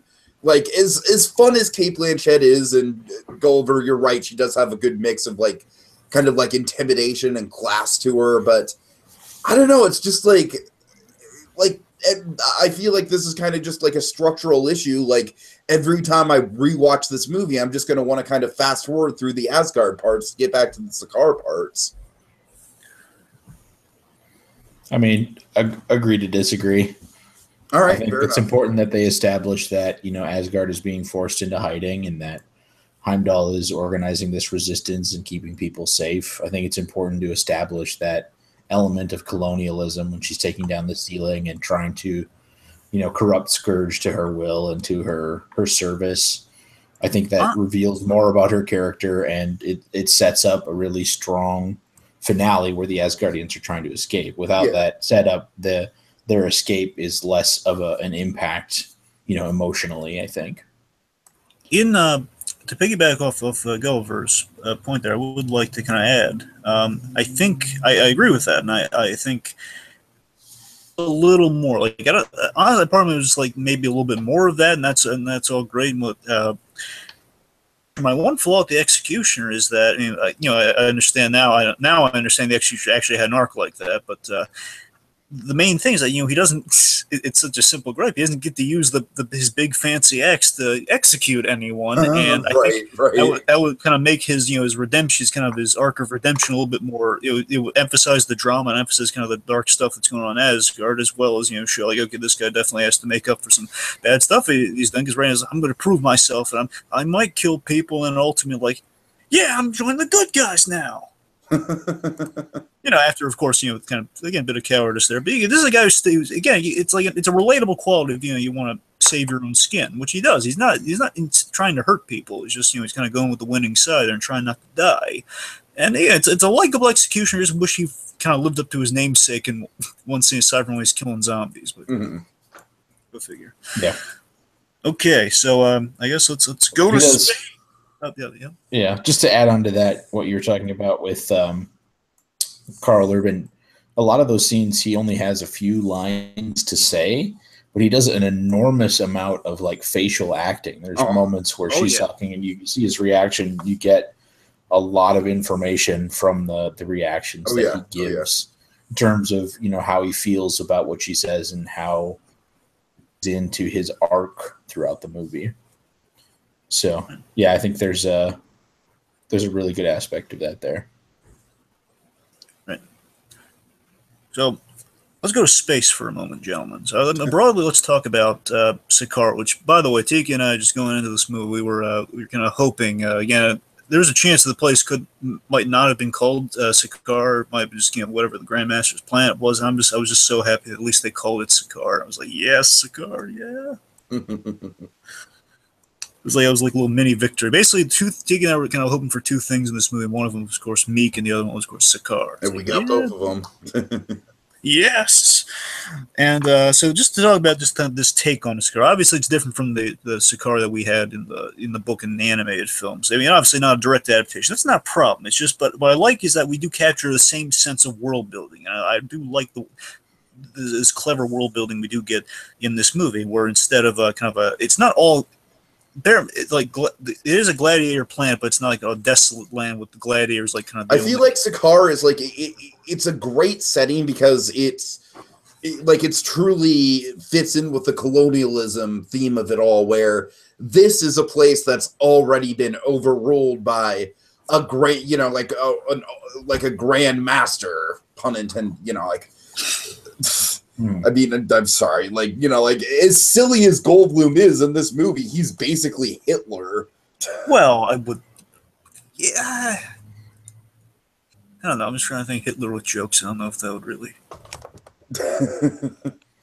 Well, I'm just saying he's a dictator. You know what I mean? He's overruling the whole planet in his image. It's like, right. He's definitely a fun-loving guy, that Grandmaster. But yeah, man. I just say my favorite joke that the Grandmaster does, and there's a lot of them, but I love the like how they call out the PC, like, ooh, I don't know about that word. Prisoners with jobs. Yeah. There's just like there's so many great Goldblumisms to add to the motif of colonialism. Go ahead and throw that in there. Mm-hmm. Yeah. There's a whole not nice enough. Like, we'll just sweep all the bad shit we did under the rug. It's fine. Right, exactly. No worries. We're not going to bother trying to make amends. Why would you hand me the disintegration ray? I mean, he interrupted me. That's hardly a federal offense. I loved Topaz. Topaz was perfect, I think. Mm-hmm. I hear that actress. God, it's something House. It's might be Rachel House. I don't know. She's a good luck charm for the director. Yes. From what I've heard. But yeah, on Sakaar briefly, I like the kind of logic of this world and how we've kind of changed Sakaar and kind of made it kind of a society that does kind of feed into the Grandmaster, where it's it's a scavenging planet in this case. A scavenging planet, the visual logic behind all the work. Okay, we have all these ships and junk kind of goes through these portals all across all across the surface, the sky of the planet, and that brings you here, which of course is kind of the wormhole from Planet Hulk that kind of gets everyone. Gets everyone there, and in this case, you have basically two walks of society here. You have basically it's a planet filled with people and scavengers, and these scavengers will either eat you or they will sell you as a gladiator, or more accurately, a prisoner with a job.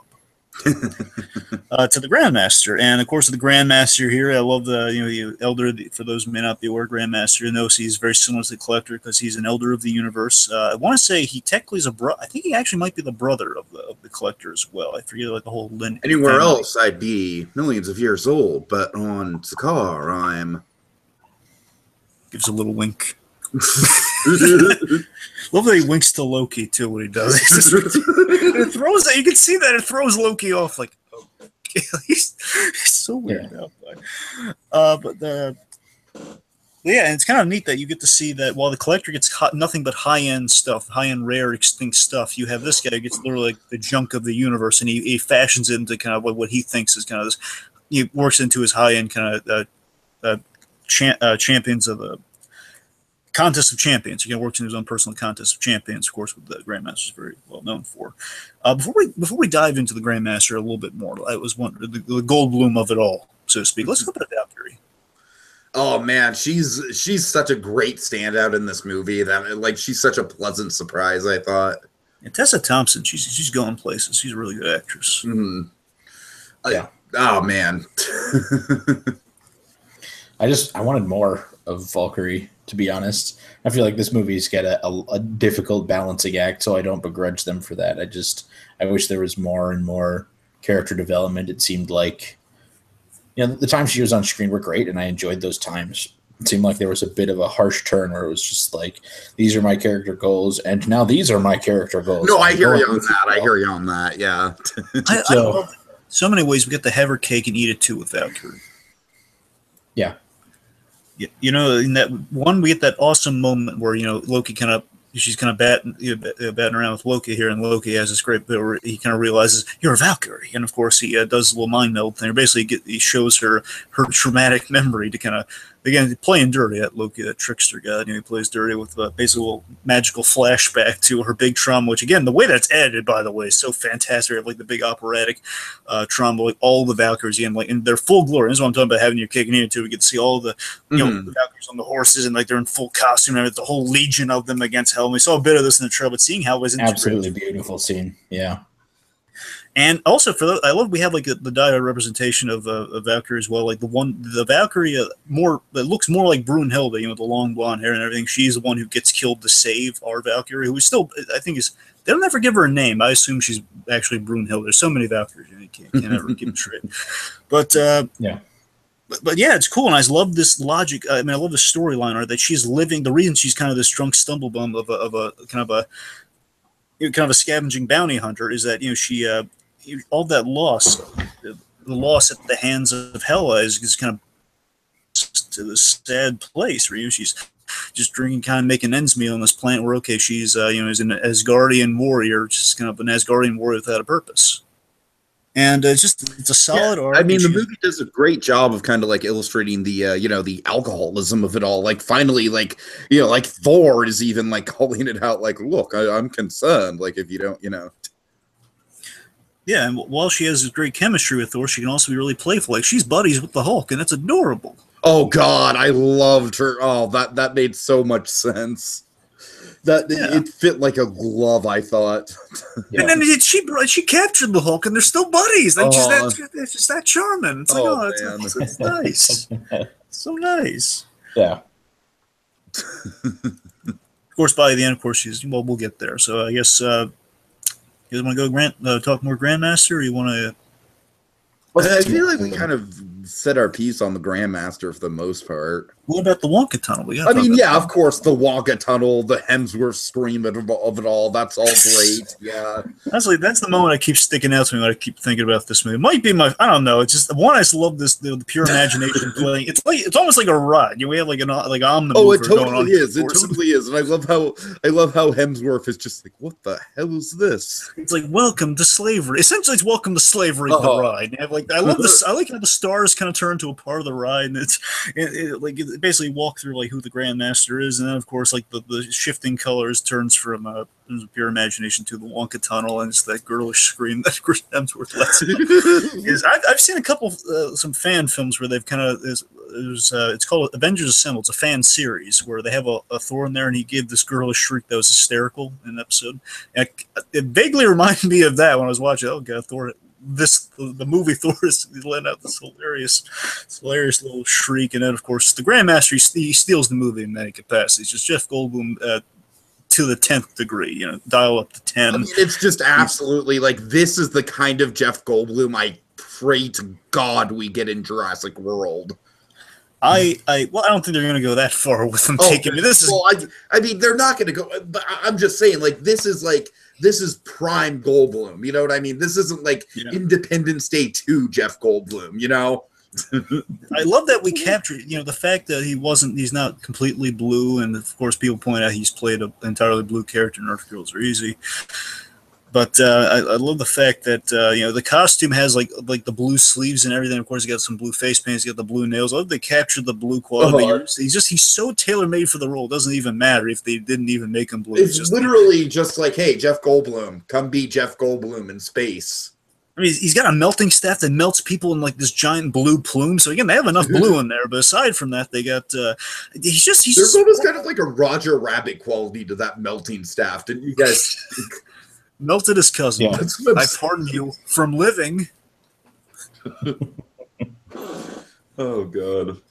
Yeah. He's more fun than the Red King. I got to give him that. Of course, they didn't bring the Red King from the comic. That's perfectly fine because the Grandmaster is another super iconic character. We just made him so much fun. I'm really glad they didn't kill him off in this movie too, because we need to see him interact with the Collector.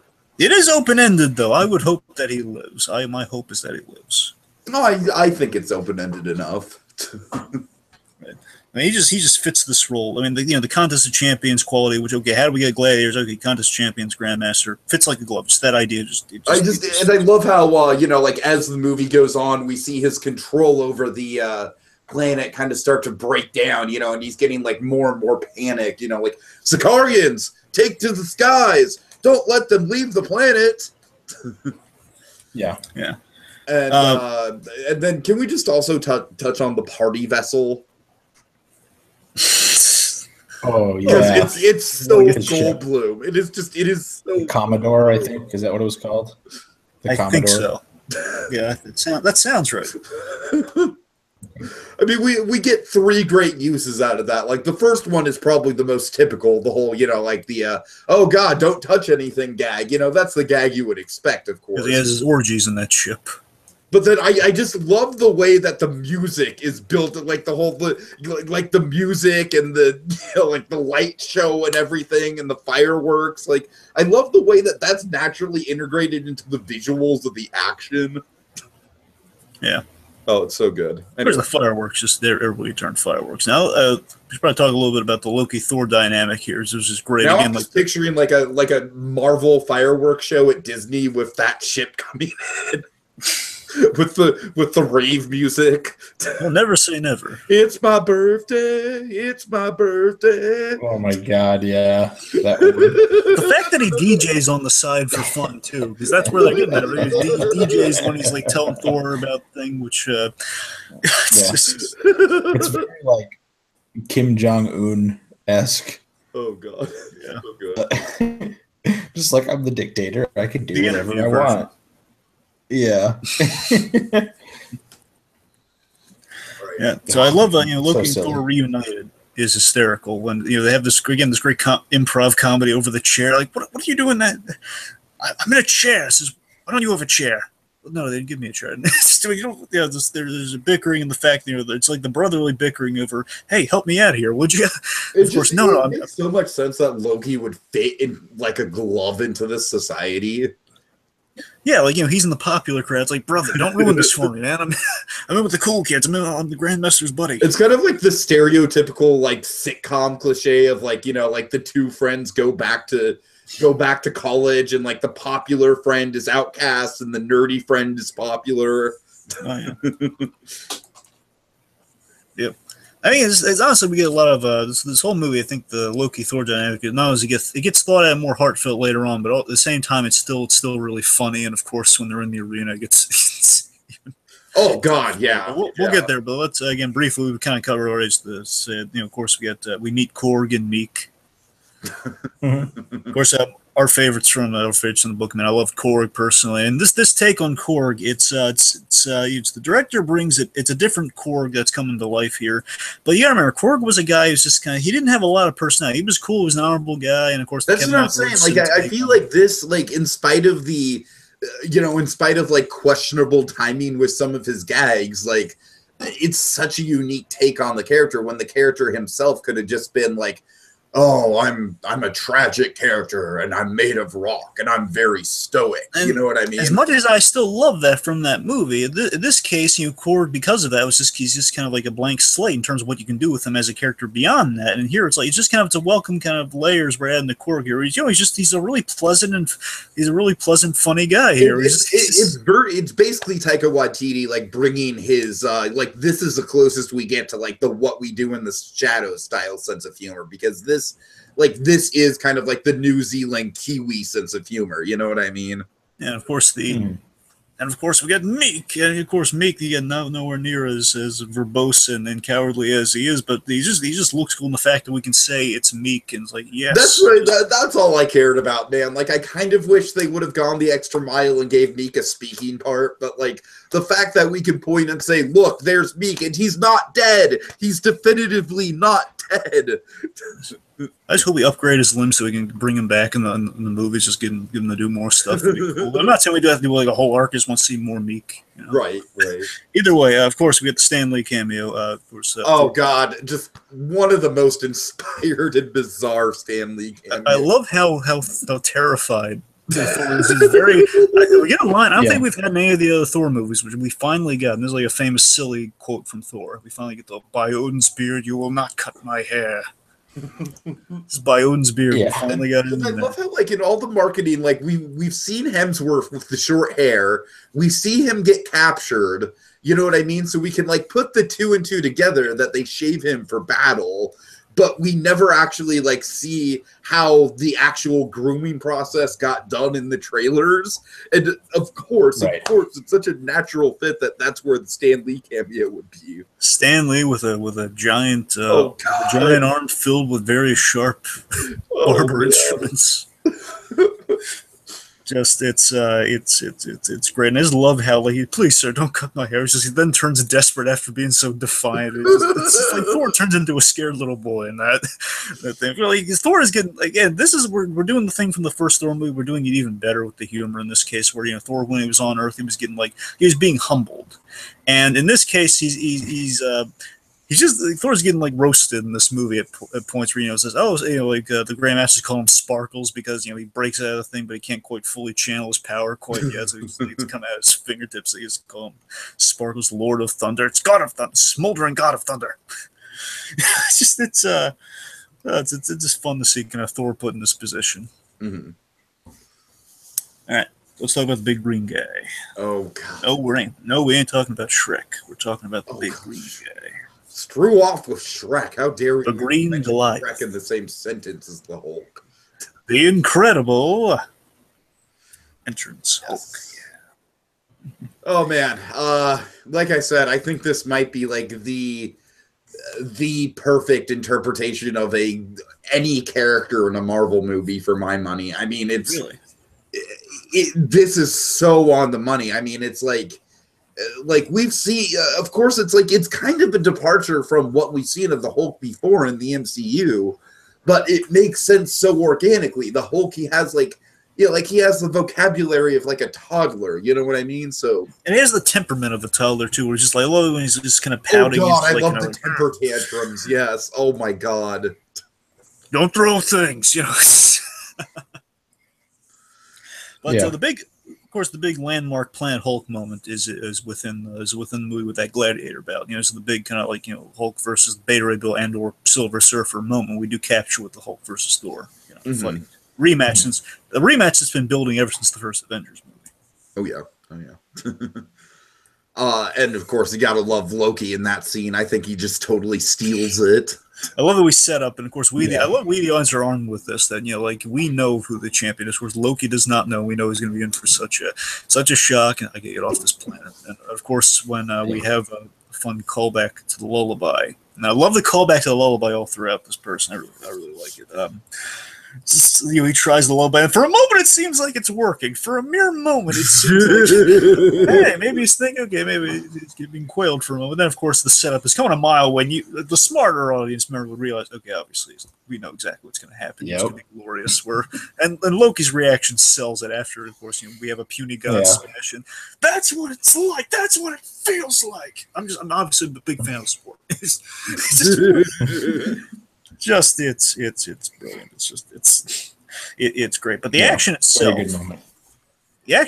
is really cool. I think throughout the movie, this is some of the best action we've seen in the MCU for my money. I love how, again, you get to see how smart Thor is in battle here, where he's using the big alien hammer. Wouldn't I like the fact he's getting his hammer back in installments of he's getting like a huge alien hammer he gets to fight with, where he's hitting Hulk strategically in the right places. It's like hit him on the sides and stuff. This is how almost like how a super soldier, a smart guy in combat who can take a punch or two would fight the Hulk here. Gets to punch him in his big green head and go around him. It's like, it's fun, and he's super durable, which makes the fight just it's cool. Of course, I love kind of the meta quality of the fight with the Grandmaster kind of trying to keep control over it. Yep. Main event time. I think they did a good job of making it actually, setting it up like you weren't actually sure who was going to win. A lot of times in movies, which character is going to win the fight before it starts, just so that the plot can move along. And I think they left a really good amount of ambiguity for who was going to win the fight. And so I was appreciative of that. And they're, both fighters are fighting hard and they're fighting tactically, and Thor is clearly at a disadvantage. But I love how the Hulk is he's eating up the audience attention. That's such a great detail where it's the Hulk is just feeding off of the audience admiration. It's such a simple cool idea that Hulk, he's so at home on this planet. This is a planet filled with people who love the Hulk for smashing things, where on Earth, people hate him for smashing things. People are scared of him for smashing things. That's why the Hulk, screw her. I don't want to go back to Earth. Again, Bruce Banner might want to go back to Earth. Hulk does not, because he's having such a... This is like one of the moments I keep going back to when I think about the movie, but it's so simple, but it sells the whole concept of the Hulk and his role in this film so effectively. Is when Thor's like, Banner, I know you're in there, and Hulk's just like, no Banner, only Hulk. And just like the acknowledgement that Hulk knows who Banner is, he hates Banner, and he knows that Hulk is gonna thrive on this. I love how self-aware the Hulk is in that moment. You know what I mean? Yeah, again, we're kind of getting the two personalities. It shows you how much we've grown since Incredible Hulk, where, okay, it's Banner, To be honest with you, I barely even count the Incredible Hulk in continuity anymore. Come on, that was a good movie. I'm not saying it wasn't a good movie. I'm just saying it feels so disconnected from literally everything else. Although they do reference it later, and we'll talk about that when we get there. God, I still remember when I thought that Mr. Blue was Captain America. Oh, come on. You still can't believe it. Yeah, sure. Well, Cap was in a block of ice. He was texting the whole I didn't know. I didn't know what they were. This was before we saw the Captain America movie. This was before anything. Who's to say? Anyways. All right. Anyway, what was it? What are we going to? Oh yeah, well, with the Incredible Hulk. It's funny. I kind of feel like the way that Cap is, like the status quo of Cap now, he could be Mr. Blue now. Kind of like the guy on the fringes, kind of like helping out. Anyways, I'm sorry. Go ahead. Anyway, you get to see progression from Incredible Hulk with the personalities, where we kind of established that it was basically Bruce is the Hulk deep down, and basically he could help kind of aim the Hulk that way, and of course they've kind of reached there's a separation in Avengers where, okay, he just doesn't want anything to do with that other guy, and Hulk is a defense mechanism that stems from Banner. But again, it's becoming the idea the more time he hulks out, the more separate a personality it becomes, which at this point, 2 years, means the Hulk is absolutely a separate guy, which the comics have definitely looked into, where you have like the Jekyll Hyde of it all here. Well, if I remember it correctly in the comics, like, didn't Planet Hulk in the comics, wasn't it like basically like Hulk and Banner kind of came to an agreement that Hulk would be better suited for this planet and Banner couldn't really take it? Yeah. Go ahead. I didn't mean to interrupt.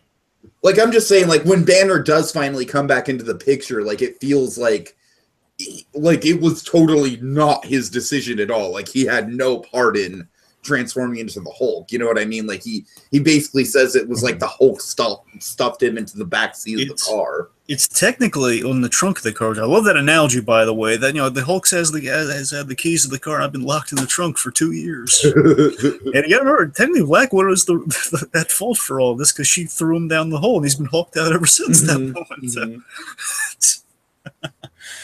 Yeah. Oh God. But real quick, just with the sort of back to the Grandmaster thing. So the Grandmaster, he was cheating, very much like the Red King cheated with the Obedience Disc, which I like that we still have the Obedience Disc, but it was much smaller and on Thor's neck. So again, we're kind of emulating some stuff from the book, but kind of change it up to make more sense in this context. Of course, the big old knockout leap where Hulk is jumping up there, despite that really great lightning display. And I love the defense mechanism of he's nearing death. He's kind of flashing back to his father, and of course the lightning's starting to kick in. Good foreshadow for our ending there. As he's taking that again, we also we have that series of hits that the Silver Surfer and Beta Ray Bill suffered. Like, it's not 29 punches, but it's giant Hulk charge. It's like 17 Hulk charged punches there. They're not going to tickle. Lucky he's a demigod. Yeah, so I was thinking. So one of the things I want to point out with Hulk's characterization, which I think it's so impressive that they managed to nail this and make it feel fresh, because frankly, I feel like this type of character has become sort of like an overbearing cliche that I'm kind of sick of in other movies. But the Hulk is totally like the spoiled rock star.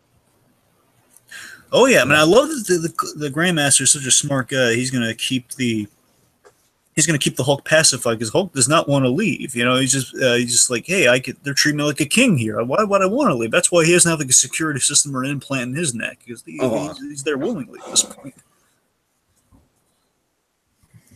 Yes, and of course, I feel like we'd all be, we'd be fools to pass up the opportunity to mention the Hulk bouncing the giant ball on the wall as Thor and Valkyrie are having the conversation.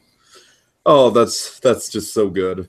I love that he thinks like a kid too. Where basically he's again, I love that he and Thor bicker like children, like they're playground buddies. Just like you basically they're only buddies when they're fighting with each other, like fighting the Chitauri. But aside from that, they really don't know each other. And of course, they're in like tangent, they're throwing stuff at each other, and just like, hey, don't you're the big stupid Avenger. And then, of course, they calm down. We have basically the Lonely Man homage. That's what you're referring to, right, Gulliver? Yeah. Mm-hmm. We get this great bit where he was basically they kind of share with each other, like, no, I did, and you're not. We don't refer to you as the stupidest as the stupid Avenger. No, that's not referring to. Hulk just so angry sometimes. I just it's like fire. The whole smoldering, raging fire versus the smoldering fire. Again, it's the fact that they're very kid-like, and of course when they need to talk with Valkyries, he breaks off part of the bed, he throws it, and then of course he realizes just all you need to do is ask is stay, please. Jeez. It's just I love that. God, it's such kid logic. It's great. He's so lovable. This Hulk is so lovable. Mm-hmm. All right, and Banner does not get shortchanged in the movie either. Like, he's not in a huge chunk of it, but I really do like how we get like a significant difference between him and the Hulk in the movie. You know what I mean? Like, we see the contrast between the two. It's such a great circumstance that Bruce Banner finds himself in with this film. Just again that key analogy is just perfect. And Banner waits in the most stressful situation he could be in on another planet. I like that we established this, and this raises an interesting question for Infinity War that Banner worries that if Hulk held on control for at least 2 years. Bear in mind, the logic I imagine they didn't really go into in this movie. I still think still holds a little bit of water that. The Hulk been battling on such a regular basis, such all the adrenaline that's pumping. That's why he's been able to stay the Hulk, and at this point now he's just willingly doing it. So in this case, now Hulk can just willingly stay the Hulk, assuming he has the opportunity to. Which means if Banner Hulk's out again, Bruce Banner might be gone forever, if not for a very much longer time. So we established that, which is why. In this great turn where Thor's just very directly is using Banner because okay, look, we're gonna get you off the plane, but then I need you to Hulk out again, despite the fact you just told me you don't want to Hulk out again. I love Ruffalo's reaction when Thor's explaining it. Like, what? No, I mean, you want me to fight your sister? I mean, that sounds like a family issue. Like, he's just so uncomfortable with it. You know what I mean? I laugh so hard at that sister joke. The family issue thing. It's like, no, I don't even know your sister. I don't want to fight your sister. Like, I love it's like they're kids, it's like, no, I don't want to go out to dinner with your sister. It's almost like if the Hulk and Thor, it's like they're kids. In this case, like they're teenagers, teenage friends trying to use each other. It's like, come on, double date with me. What do you say? Come on. Be a buddy. I hate to ask guys, can we speed it along a little bit here? Sure. Been recording a long time. Yeah, I mean, I know we have. I've been kind of trying to speed it along as well as best I have. So let's see. We're almost. It's tough.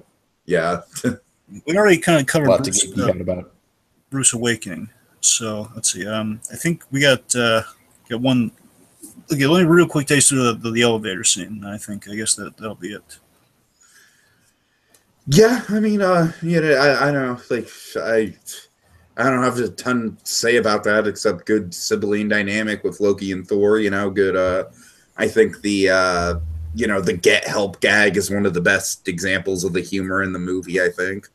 Mm-hmm. Yeah. I like that it pulls from one of my favorite scenes from the Dark World, where it's Thor and Loki had that really intimate moment where they were kind of reminiscing about their mother. Of course, it's kind of boys getting over the loss of their mother, that movie. And in this case, he has that moment of I really wish I could trust you. It's that moment their brothers are kind of laughing for a moment. I wish I could trust you. It's very genuine, like I wish you would see the right side. In this case, we see the growth here. We're in the elevator realizing, Loki, look, there might be good in you, but at this point, our past diverged a long time ago. at the end of the day, we're going to be who we are. I mean, look, I like that even like after he's like hilariously brotherly, brothers kind of bullying each other. He's like he's leaving him shocked on the ground with the little obedience disc, which is hysterical. As he throws the thing off to the side. It's like Loki gets some punishment for seeing double cross. But I like that in that moment though, he does give Loki some advice that might pay off in Infinity War, where he says, where he says, Loki, I think you're capable of better things. Basically, I think you're getting in your own way. You're holding yourself back with this trickster god thing. So I like that he's like not stopping Loki from being who he is, but he's saying, you could be so much more, brother. Thor's no longer a stooge. Like, he's not falling for the tricks anymore. But he's wishing his brother the best, and of course, ultimately, his brother will kind of help Asgard in a big way later on. Of course, we have the big escape, through the Devil's Anus. Ha ha ha. It was good for. I'm sorry. Yeah. That joke just really doesn't. That joke just felt lazy to me. Like, that joke sticks out like a sore thumb. I'll admit that one is definitely not the strongest. It was good for a throwaway line. I felt like, especially because they linger on it. Like, Thor's like, "Well, I didn't know it was called that when I picked it." Like, I don't know. Yeah. I think the repetition is the issue for me. Like, for one line, okay, whatever. But like the fact that they brought it back to make more jokes is the frustrating part. Just like, all right, get on with it, guys. Get to the next thing. On to Act 3, which honestly is probably the shortest of the acts, to be quite honest. It is. Like, Act 3 is basically just like heavy metal album covers the movie. Like, okay, I just want to set this into perspective. You have the Hulk fighting a giant wolf on a rainbow bridge. I repeat, the Hulk fighting a giant wolf on a rainbow bridge. Not just that, Tiki, a giant zombie wolf, because he came back from the dead. The eternal flame brought it back. I mean, if that is not just like childhood fantasy wish fulfillment right there, I don't know what the heck is. Real quick, one of my favorite gags that can happen when Hel was on Asgard. Just we're at Asgard now, so I bring it up. When she was going to the treasure room, which of course we see the Infinity, oh God, yes. That's my. I love that gag so much because just how Kate Blanchett delivers it, just how uninterested she seems. Yeah. Oh, I love that gag so much because that's not bad. Where's the Tesseract being the big eye catcher? Yeah. But yeah, the thing I really loved about it was the that for all the kind of the guys looking for the Easter eggs, as many of us are, ever since that first Thor movie happened, it's like, oh my God, there's the Infinity Gauntlet. And of course, knowing how big the Infinity Gauntlet is now, it's like it makes you wonder, like, are they ever going to address this? It's going to be like James Gunn passing over, like, we referenced Adam Warlock, but we're going to do a better Adam Warlock, so it's in the pipeline. But in this case, I love that they addressed the silly. It's such a simple solution for that, saying, "Oh, you remember that Infinity Gauntlet you guys saw that we took on tour when we were on the Comic-Con with the original Thor movie? Well, hey, look, fake." It's such a great rationale. And just the fact that they addressed something so small and just like, yes, one we addressed it and we're building, so there's no confusion going to the next one. Like, oh man, that's just great. It really is. So we should talk about Heimdall because we've been, of course, Heimdall's one of the we should. Gulliver, what was your take on Heimdall's role? I loved it. I just wanted more. I think it's I agree.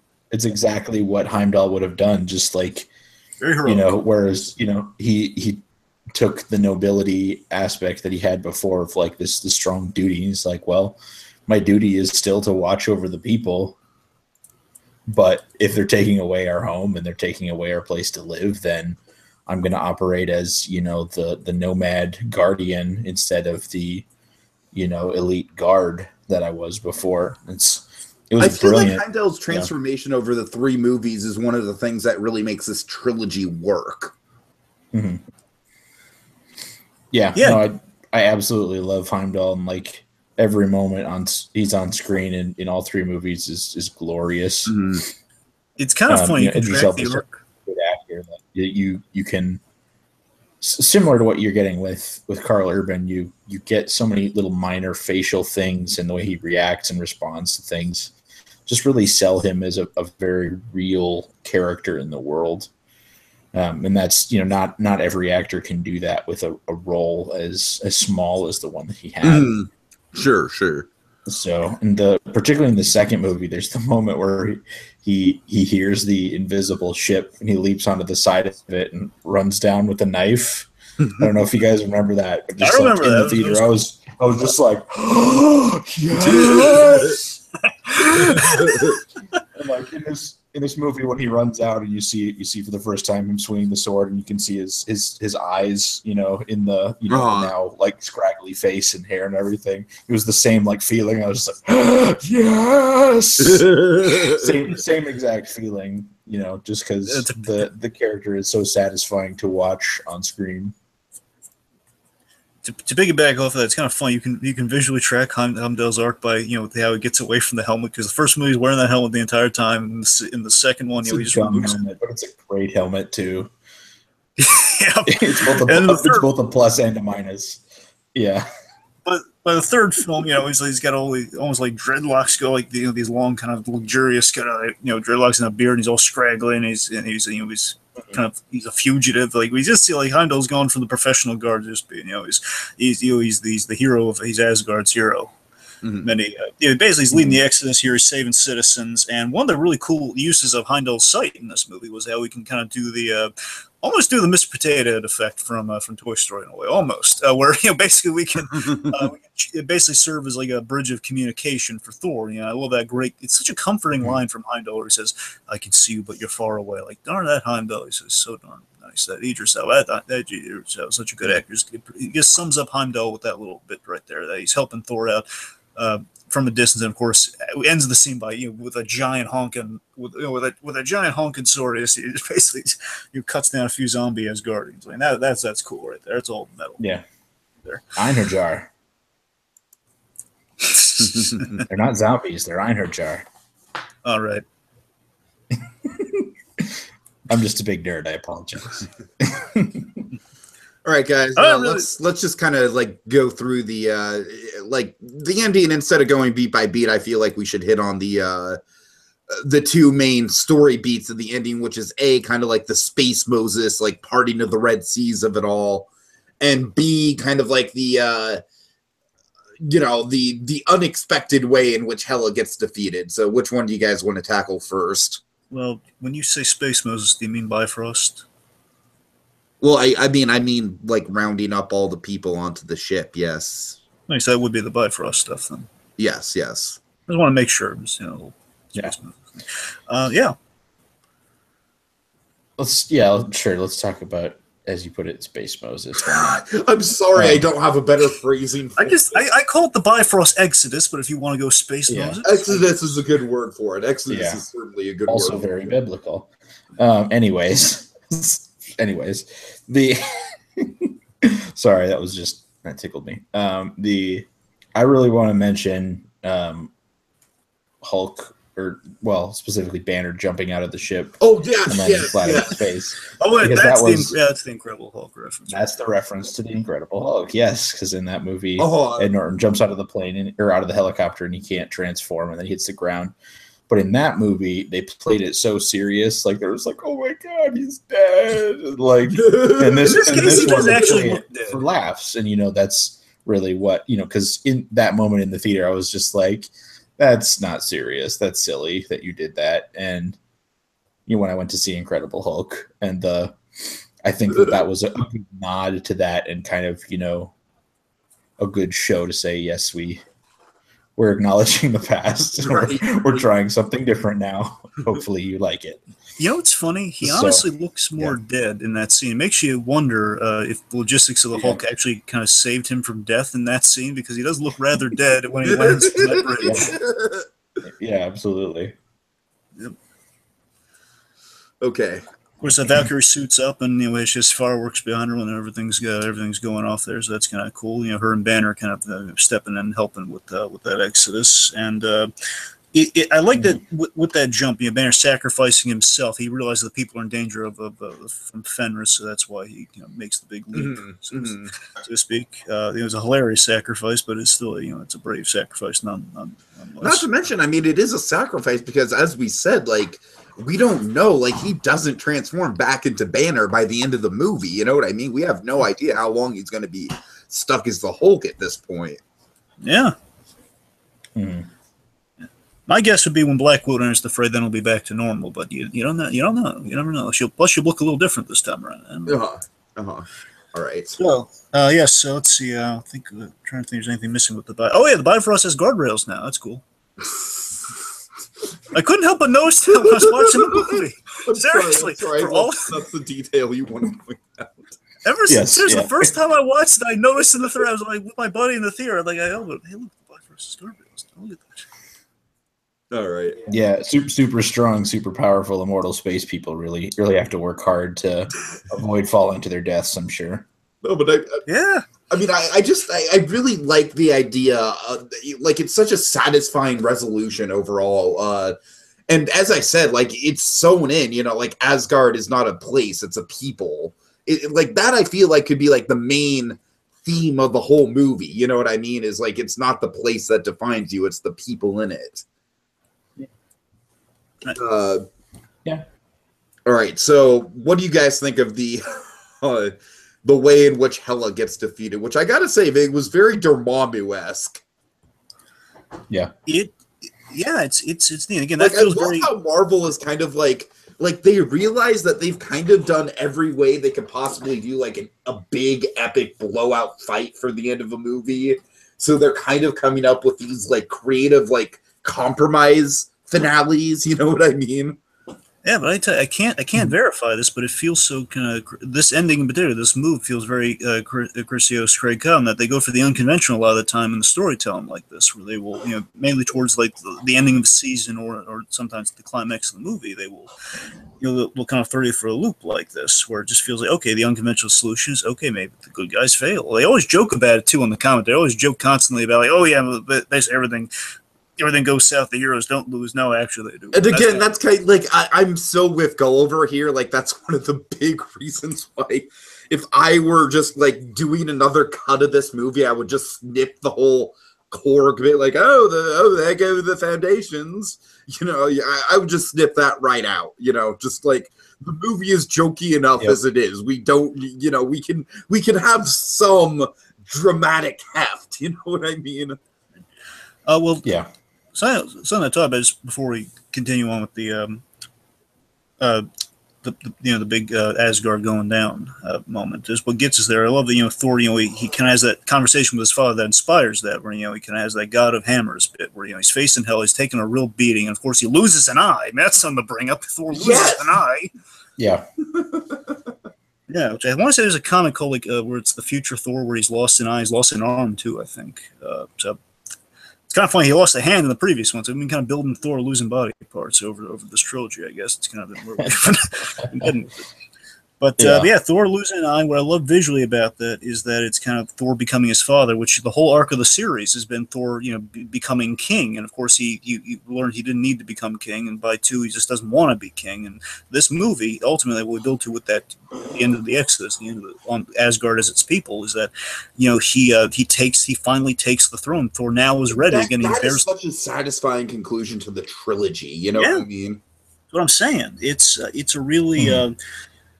It's a good arc. I'm sure the guys making Infinity War are not going to be through the digital stuff. They're going to have to do like, okay, we got to give him an eye patch in every scene now. Right. We have that beautiful looking poster now. We got to redo it with an eye patch.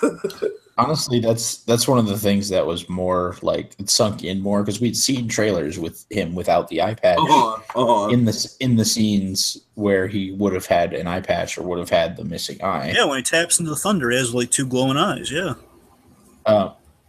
Yeah. So I think that was a really smart move on their part because they did a good fake out. Oh yeah, big time. You know, with us not expecting that. I mean, they even had a trailer at D23 with him meeting the Guardians of the Galaxy without the eye patch. That's what I'm saying. That's the footage they're probably going to have to go over again, possibly. Yeah, right. But again, with the whole that great moment he has, and again, I love that, again, very much like with Hela and kind of what we see and stuff like it. But what I've seen, like, you know, over his Thor, when Thor kind of nears death, he sees Hela. In this case, it's kind of a fun reversal, is that while he is meeting death because of Hela, he's going to go into this real peaceful plane with his father. His father gives him that advice. He's kind of seeking clarity. He's kind of seeking kind of a will to kind of save the real Asgard. And he's kind of it's kind of looking to the simple message of what the hammer's been for this trilogy of, okay, so the hammer's always been a conduit for Thor's responsibility. Like, are you worthy enough to pick up the hammer? Well, there's no hammer anymore, which means you don't need that reminder anymore. You've grown up. And it's kind of a sweet message, from Odin to find. Basically, the lesson of Odin has fully kind of taken root in Thor's mind. Now Thor is becoming a better version of his father, because his father had his failings with like the dark elves from the other one. He has courted war, and as we learn in this movie, really fascinatingly, with the history of Asgard, which is another great element of this movie. With that great portrait, that great kind of ceiling, the painting on the ceiling, which is made from real gold, and just Hela has that great line to him. How do you think we got all this gold? The fact they've gone around all the realms, and also with the hammer, she had the hammer first. If you look back in the first Thor movie, that hammer existed before Thor was being groomed for everything, which means that was she's the very older sister, millions of years old probably, but she's years older. She held that hammer first, and she is also worthy, which is why she could break that hammer. That's the twisted thing. She was worthy, but in a different capacity, worthy of doing terrible things, but again, worthy in Odin's eyes of a different Odin back then. He restructured that whole worthiness thing. So with a lot of interesting levels with the breaking free from the hammer thing, kind of owning the thunder that's within him. So really cool stuff going on there, and just the whole. I love on the rewatch.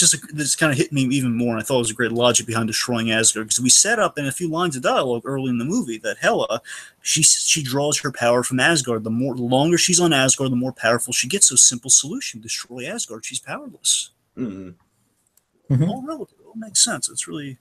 Really neat. I love that Loki. Loki is yet again responsible for is responsible for the destruction of Asgard. He directly is responsible for Ragnarok. He tasked Loki with cast Soder's head into the eternal flame, bring him back, and then of course he'll destroy Asgard, which makes that cold open all the more relevant. That hey, it's a guy living. You gotta imagine he's super happy. Like, yeah, I get to destroy Asgard. For a change, the villain gets everything he wants. Right, and not only that, but he gets to do it in a way. It's like, hey, yay, I'm contributing to helping with, actually being heroic and destroying something at the same time. I'm having my cake and eating it too. Yeah, I mean, he's accepting that Ragnarok is not. He takes advantage of the moment to kind of claim responsibility for that assistance as well. Like when the ship comes out of the fog and he's there and he says, "Your savior has arrived." Of course, he's totally eating up the attention and the adoration as much as he can there. The only way Loki could be a hero is if he would do stuff like that all the time. If he would just be taking all the glory and like, yes, look at me, I'm a hero, I'm saving all of you. I hate that guy, but I'm saving all of you. Yeah. And of course, I just love the way that the Hulk factors into this finale. Yes, I honestly thought they were going to go a different way, where Hulk was going to accidentally defeat the guy, and then they're going to be screwed yet again. That's where I thought it was going. No, it's like Hulk for a moment, don't smash. But really big monster. Oh god, that's great. But ultimately, with that whole Ragnarok of it all, I like the simple message of it too, that you can't stop rebirth. You can't stop this thing from coming. You got to accept that you can't stop it. You got to move past. You got to rebuild. It's kind of a tale of life in a way that you can't. A lot of rough stuff's gonna be thrown at you, and you can't always rebuild. And basically, you can rebuild something different, but you can't save the old life. You got to go forward with it. It's kind of a message there. All right, and I would say that's basically the movie. You want to get into the post-credits stuff really quick? Oh yeah, sure. There's not a lot to it, but yeah, sure. Nope. Okay, of course, the first one with Thor and Loki on the ship. Let me rephrase the question. Do you think it's a good idea if I go back to Earth? And then, of course, we all know that it's going to be Thanos in that big ship. I mean, that's pretty obvious, right? Yeah, and the story is the sanctuary. He had two sanctuaries. The first one was like basically in ruins, where he's kind of floating on all the rocks and everything. This is like the next. This is like the next one. It's in. It's fully completed, like his big, huge honking ship that most likely is like where he was storing the Infinity Gauntlet. And that scene where he says, "Fine, I'll do it myself." Most likely he's been in that ship, edging closer and closer out of that chair. Right. Now, here's something to point out importantly about this. I think the reason that Thanos shows up. So, either most likely Loki swiped the cosmic cube when he was going past. He was eyeing the cosmic cube. Most likely, we didn't see this, but you probably snagged it, and that's why Thanos is showing up in front of the ship. Otherwise, again, similar idea, but mainly Loki be more directly responsible. And again, fitting into that whole Loki can't shake his ways at the end of the day, which of course is kind of what Thor kind of set up there. Most likely, Loki either swiped the Cosmic Cube or the other logic thing, it's just floating in the debris of Asgard somewhere, and that's why Thanos is showing up near there. Well, he has to get that Infinity Stone, so he's just gonna have to. Right. Yeah, That's gotta be a cool element of Infinity War. He's going to the locations that we, the audience, with the exception of one gem, we know where all these Infinity Stones are, where he's going to be heading to get these gems. So it's kind of a neat little thing that we kind of have in hindsight there. Thanos is going to be collecting these, and if you read into the Hela theory.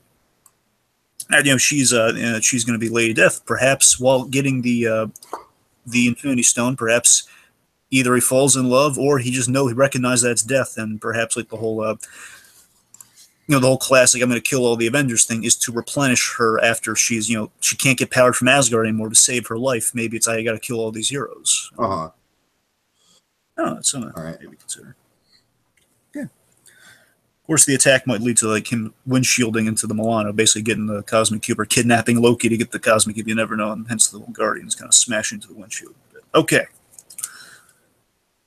And then Goldblum, I mean, not much to say about Goldblum except like, yay, it's more Goldblum. Yeah, it's fun. It's not as gruesome as the Red King's fate, thankfully. It makes me hope that he does not get eaten. I really hope he doesn't get eaten. It's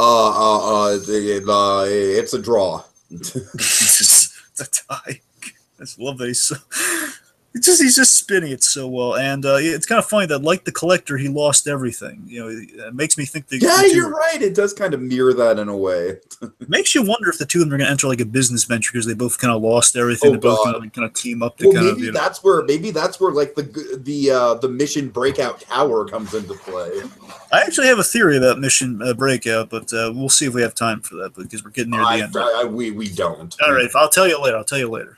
Anyway. As a matter of fact, Dragon, I don't think we have time for much, if any, speculation. I feel like we should kind of like yada past that. Because I feel like we could do a whole video about that, because this does change the game in a lot of ways. Any brief things you guys want to hit on about how, kind of... I guess one big question I do kind of want to work in there is, do you guys think there are going to be other Thor movies after this? Because I really don't know. I think this might be it. Like, obviously, this isn't going to be it for the character, but, like, are we going to see, like, a Star Wars-style Thor movie in space? I think the next movie, if they do it, has to address, how do the Asgardians fit in? Do they go to Earth, or do they find a new planet? Do they build a new Asgard? Do they create a space station out of their spaceship, to like live in? Like, if they do the next movie, that has to be addressed. We have to see Thor as king, but I have no idea if they'll do another one. I think they have enough characters on their plate that they might want to focus on those for a while, but never say never. We don't know. I definitely don't think we're getting another Thor in Phase 4. Right. Yeah, but maybe, maybe 5 or 6 years down the line, there'll be another Thor movie. Oh, yeah. Sure. I certainly don't think so in the next few years. Mm-hmm. And of course, I'm sure at least I'm sure the resolution to the Asgardian thing will be at least partially resolved in Infinity War, you would think. Yeah. Especially just because they're obviously like so closely tied to Thanos right now. Like, we're at least going to get a follow-up to that storyline. There's a chance they could. Honestly, one thing that go ahead. Sorry, I was going to say there's a chance like a lot of if they wanted to go a darker direction, like basically all the Asgardian aside from kind of our fighters who would probably be like they're promoting like 60 plus characters in this Infinity War, and of course I would imagine like Korg, Meek, Heimdall, they're all going to be definitely involved in that. But if they really want to go a dark direction of maybe Thor is going to be really ticked off with Thanos because he killed all the surviving Asgardians at the beginning of the movie. Basically, just like a giant red shirt slaughter. I know it kind of undercut part of this movie, which is why I don't think they're going to go that. Bit. That's why I don't think they're going to go that route. I'm just saying it's on the table. It's a possibility. Honestly, going forward with Thor, I think with Thor himself, I think it's going to be like in the Iron Man position. I mean, Thor will he'll appear in other movies. And more specifically, what I think they're going to do, and just saying, this has been kind of proven in the comics, and I would imagine at some point they do, especially with the popularity of this character. I think Loki might get a spinoff film at some point. Could be. I also kind of feel like even though they sort of played this card with Thor 2 a little early, I feel like Loki could be leading towards a heroic sacrifice in Infinity War. That would bring things with Thanos full circle. It's possible. So I don't know. Let's talk about the Hulk's future for a second. Like, because from what I've heard, this is the first of a 3-part trilogy of Hulk films where it's essentially like telling an arc of the Hulk through other people's movies. So I'm assuming part 2 of that's going to be Infinity War. What do you guys think is going to be part 3? Well, I know some people have been touting that they're actually going to do like a faithful Planet Hulk thing, which I say is impossible because they've already done certain things for Planet Hulk. Yeah, why would you? That's redundant at that point. That's what I'm saying. I'm just saying I'm shooting that kind of that theory down, but I'm doing like, hey, guys, we already got Planet Hulk. Let's move past it. But yeah, as much as we could get without doing it beat by beat, which is an impossibility. So I'm making peace with that. But let's see. After Infinity War, Gulliver, ideas? Doctor Strange, After possibly? Oh, Defender. Maybe. We could do kind of a Cosmic Defenders. Think about this. Hulk. Sorry. Go ahead. Hulk, Doctor Strange, Vision as kind of the Silver Surfer type. And if they wanted, they could actually put Thor on a team with them. That way we get more Thor, and Thor could be kind of the Namor, kind of Prince King kind of figure. You get like a Defenders. Well, Cosmic Defenders. I would really like, because in the comics they have like New Avengers, Dark Avengers, Mighty Avengers, Secret Avengers. I think that they could do a lot with that kind of team up movies. Where it's not necessarily a story about just one person anymore. Where it's definitely three characters who've been thrown together. Have a movie that's Thor plus Doctor Strange plus Black Widow or something like that. And would be a great kind of like odd couple like team up, Hulk and Ant-Man. Oh my God, yes. Yes. I really enjoyed the Secret Avengers in the comics, and the stories that they tell are not always interesting, but I love the team dynamic where they're it's the Avengers, but we're also like Black Ops spy team. And that team is comprised of Captain America, who's in hiding at that point in time, Black Widow, Moon Knight, who is an absolute favorite of mine, Beast, Ant-Man, Scott Lang, War Machine, and Valkyrie, I believe. And that team. Oh, Valkyrie! There you go. You got it. That team is really, really great. So I think you could have something like that where it's team up, tag team kind of movies, and their stories interact with each other, or it starts out as a Doctor Strange movie, but then it really becomes more of a Thor movie, or whatever it is by the end, as the worlds collide and converge. That could be cool. I'm open to that possibility, and I think if they're wise, I think that's the direction Marvel will go, rather than trying to just let one character drive everything, because that's sort of the natural progression from what they've done already.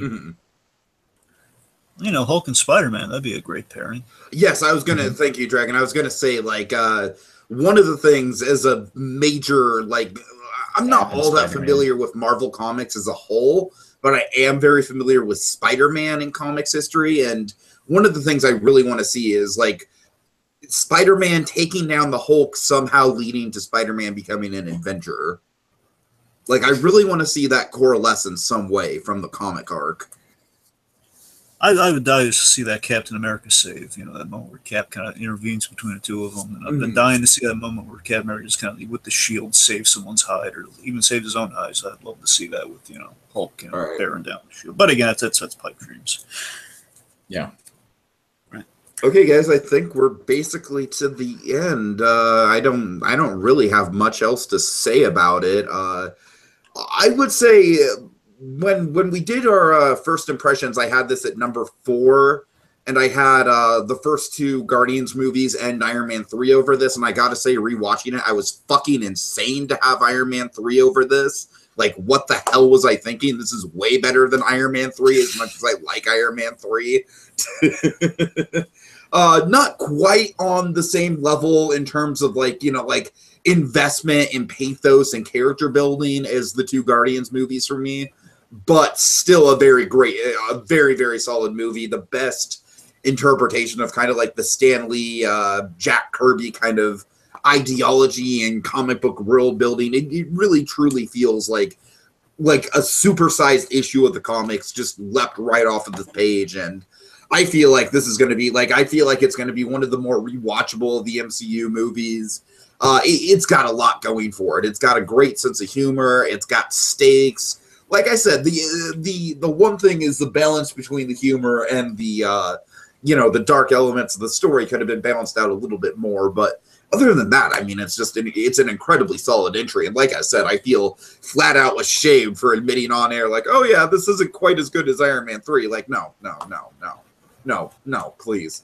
This is way better than Iron Man 3. Anyways, I'm sorry. I just want to put that out. Yeah, because this movie didn't have a giant bunny in it, right? Look, I love Iron Man 3 because it's basically like a Tony Stark movie from Shane Black. So, anyways, final thoughts, guys. I look forward to what they do in the future with the Thor franchise.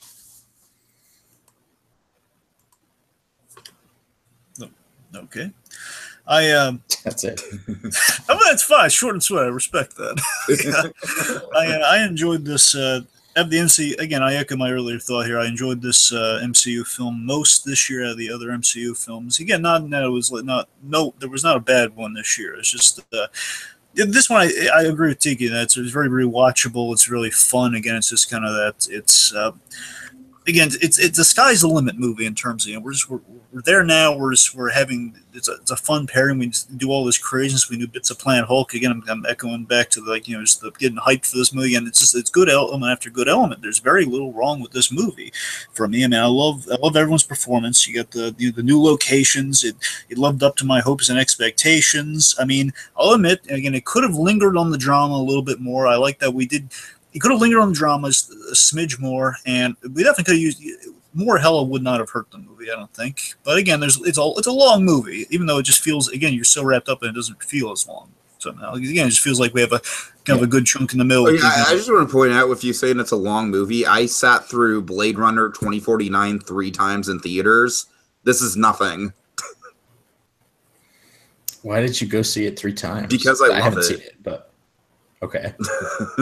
But you said people are so ingrained with rewatching versions of Blade Runner. Most people don't sit through movies they love.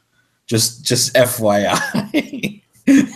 Most movies that I love, I eat every minute of with joy. Oh no, I mean, I'm saying, when I say sat through, I'm saying like, no, because 2049, like, look, as much as I love the movie, that's an exhausting movie to sit through because it's so packed with like intellectual, you know, like ideas, and it's just like it hits you so hard, and so it's like by the end of it you're spent, but it's like a rewarding experience going for. Anyways, this isn't a Blade Runner podcast. Okay. What I'm getting at is that you have such a good time with it, and you kind of time just kind of becomes an illusion somewhat. It's like someone used the time just to kind of mess with you a little bit. It's a good time. It's I mean, yeah, I think it could have lingered on something, and more hell would have not hurt. But the main thing I take away from keep in mind with that is that, you know, the movie made improvements from the other two films. They kind of captured the best elements of the other two films and kind of, again, added you know, so much to it, and because of that, I really respect it. You know, I think this film represented Thor very well, represented the potential and the possibility of Thor. We got some. It does feel like a good capper to a trilogy, as well as just like, you know, here's another grand Thor adventure that, you know, we'll see Thor again, but of course it's kind of it does kind of bring the arc full circle in the 3 movies in many capacities. We get to see some great fan servicey Thor stuff. It's like, you know, just Thor was always the gamble of the MCU in the early days, because, you know, one really knows, like, you know, Thor was always kind of a tough one to bring to the light. And of course, now we're doing Doctor Strange, so that's just completely out the window. But at the point where, you know, where Thor was the big gamble, I mean, just Thor's just become so at home in the MCU. People love Thor. Chicks dig Asgardians. Everyone digs Asgardians. Like, they're just it's always just been this kind of this Thor being like the one of the riskiest gambles became one of the fan favorites within the Avengers. It's so fun to see how far we've gone with this character in this franchise, and just Thor Ragnarok. It was crazy in the best ways. It was fun. It was a blast. It was the most entertaining MCU film this year. I had a great time with it. I recommend anyone who not seen it, definitely see it. And of course, at this point, they absolutely have seen it, or they've at least pictured it in their minds after we've gone through it. So it's a good movie. All right, folks. Well, that concludes our extensive coverage of Thor Ragnarok. Thanks. Big thank you to Jacob Gulliver for being so patient with us as we got through this supersized podcast. Jacob, by all means, I totally forgot to do this at the start of the show, but please plug away anything you want to plug. Yeah, if you haven't checked it out yet, please go to hotchocolatemedia.net. You can see all of our cool stuff, including the So You Want to Be Imagineer favorite Super Academy, as well as a few other shows, Fang and Talon. We have a weekly podcast called The Movie Machine, where we make up a movie really fast based on a random suggestion from the internet. This week's episode came out. It's a conspiracy mockumentary, which gets wilder and wilder and wilder. It's pretty great. Next week, I'm going to guess that's loosely based on American Vandal. I haven't seen it, so. Okay, I saw Kyle posting about American Vandal, so anyways. I'm sorry, go ahead. No, we recorded it like 3 weeks ago. Oh, so. Okay, good. My bad. I'm sorry. It's just got edited and released today. Yeah, for sure. So. My bad. Ben introduced me, who I was playing the producer, as the resident fan theory expert on The Last Jedi. And so that was my fake title for the show. And so the character that I improvised was a guy who was obsessed with Hollywood conspiracy theories, and it went really, really far in a funny way. So I ate that up and went with it. Anyways, check it out if you have interest. If you like, geeky content like this, you'll like our stuff. So swing by. All right, cool. All right, folks. Well, thank you so much. And man, this was just such a satisfying movie. And what's the next big name marquee superhero movie we have to look forward to? Black Panther. Justice League. No, Black Panther. Oh boy. Well, okay, you're kind of ruining my joke, but I was gonna make I have a bad feeling about this joke with Justice League. No, I encourage Gulliver ruining your joke on that one. I endorse the ruined joke on that one. All right, main event time. I have a bad feeling about Justice League, folks. But, sure. But we'll see how that turns out. Anyways, have a good night, everyone. Thanks for tuning in. Yep.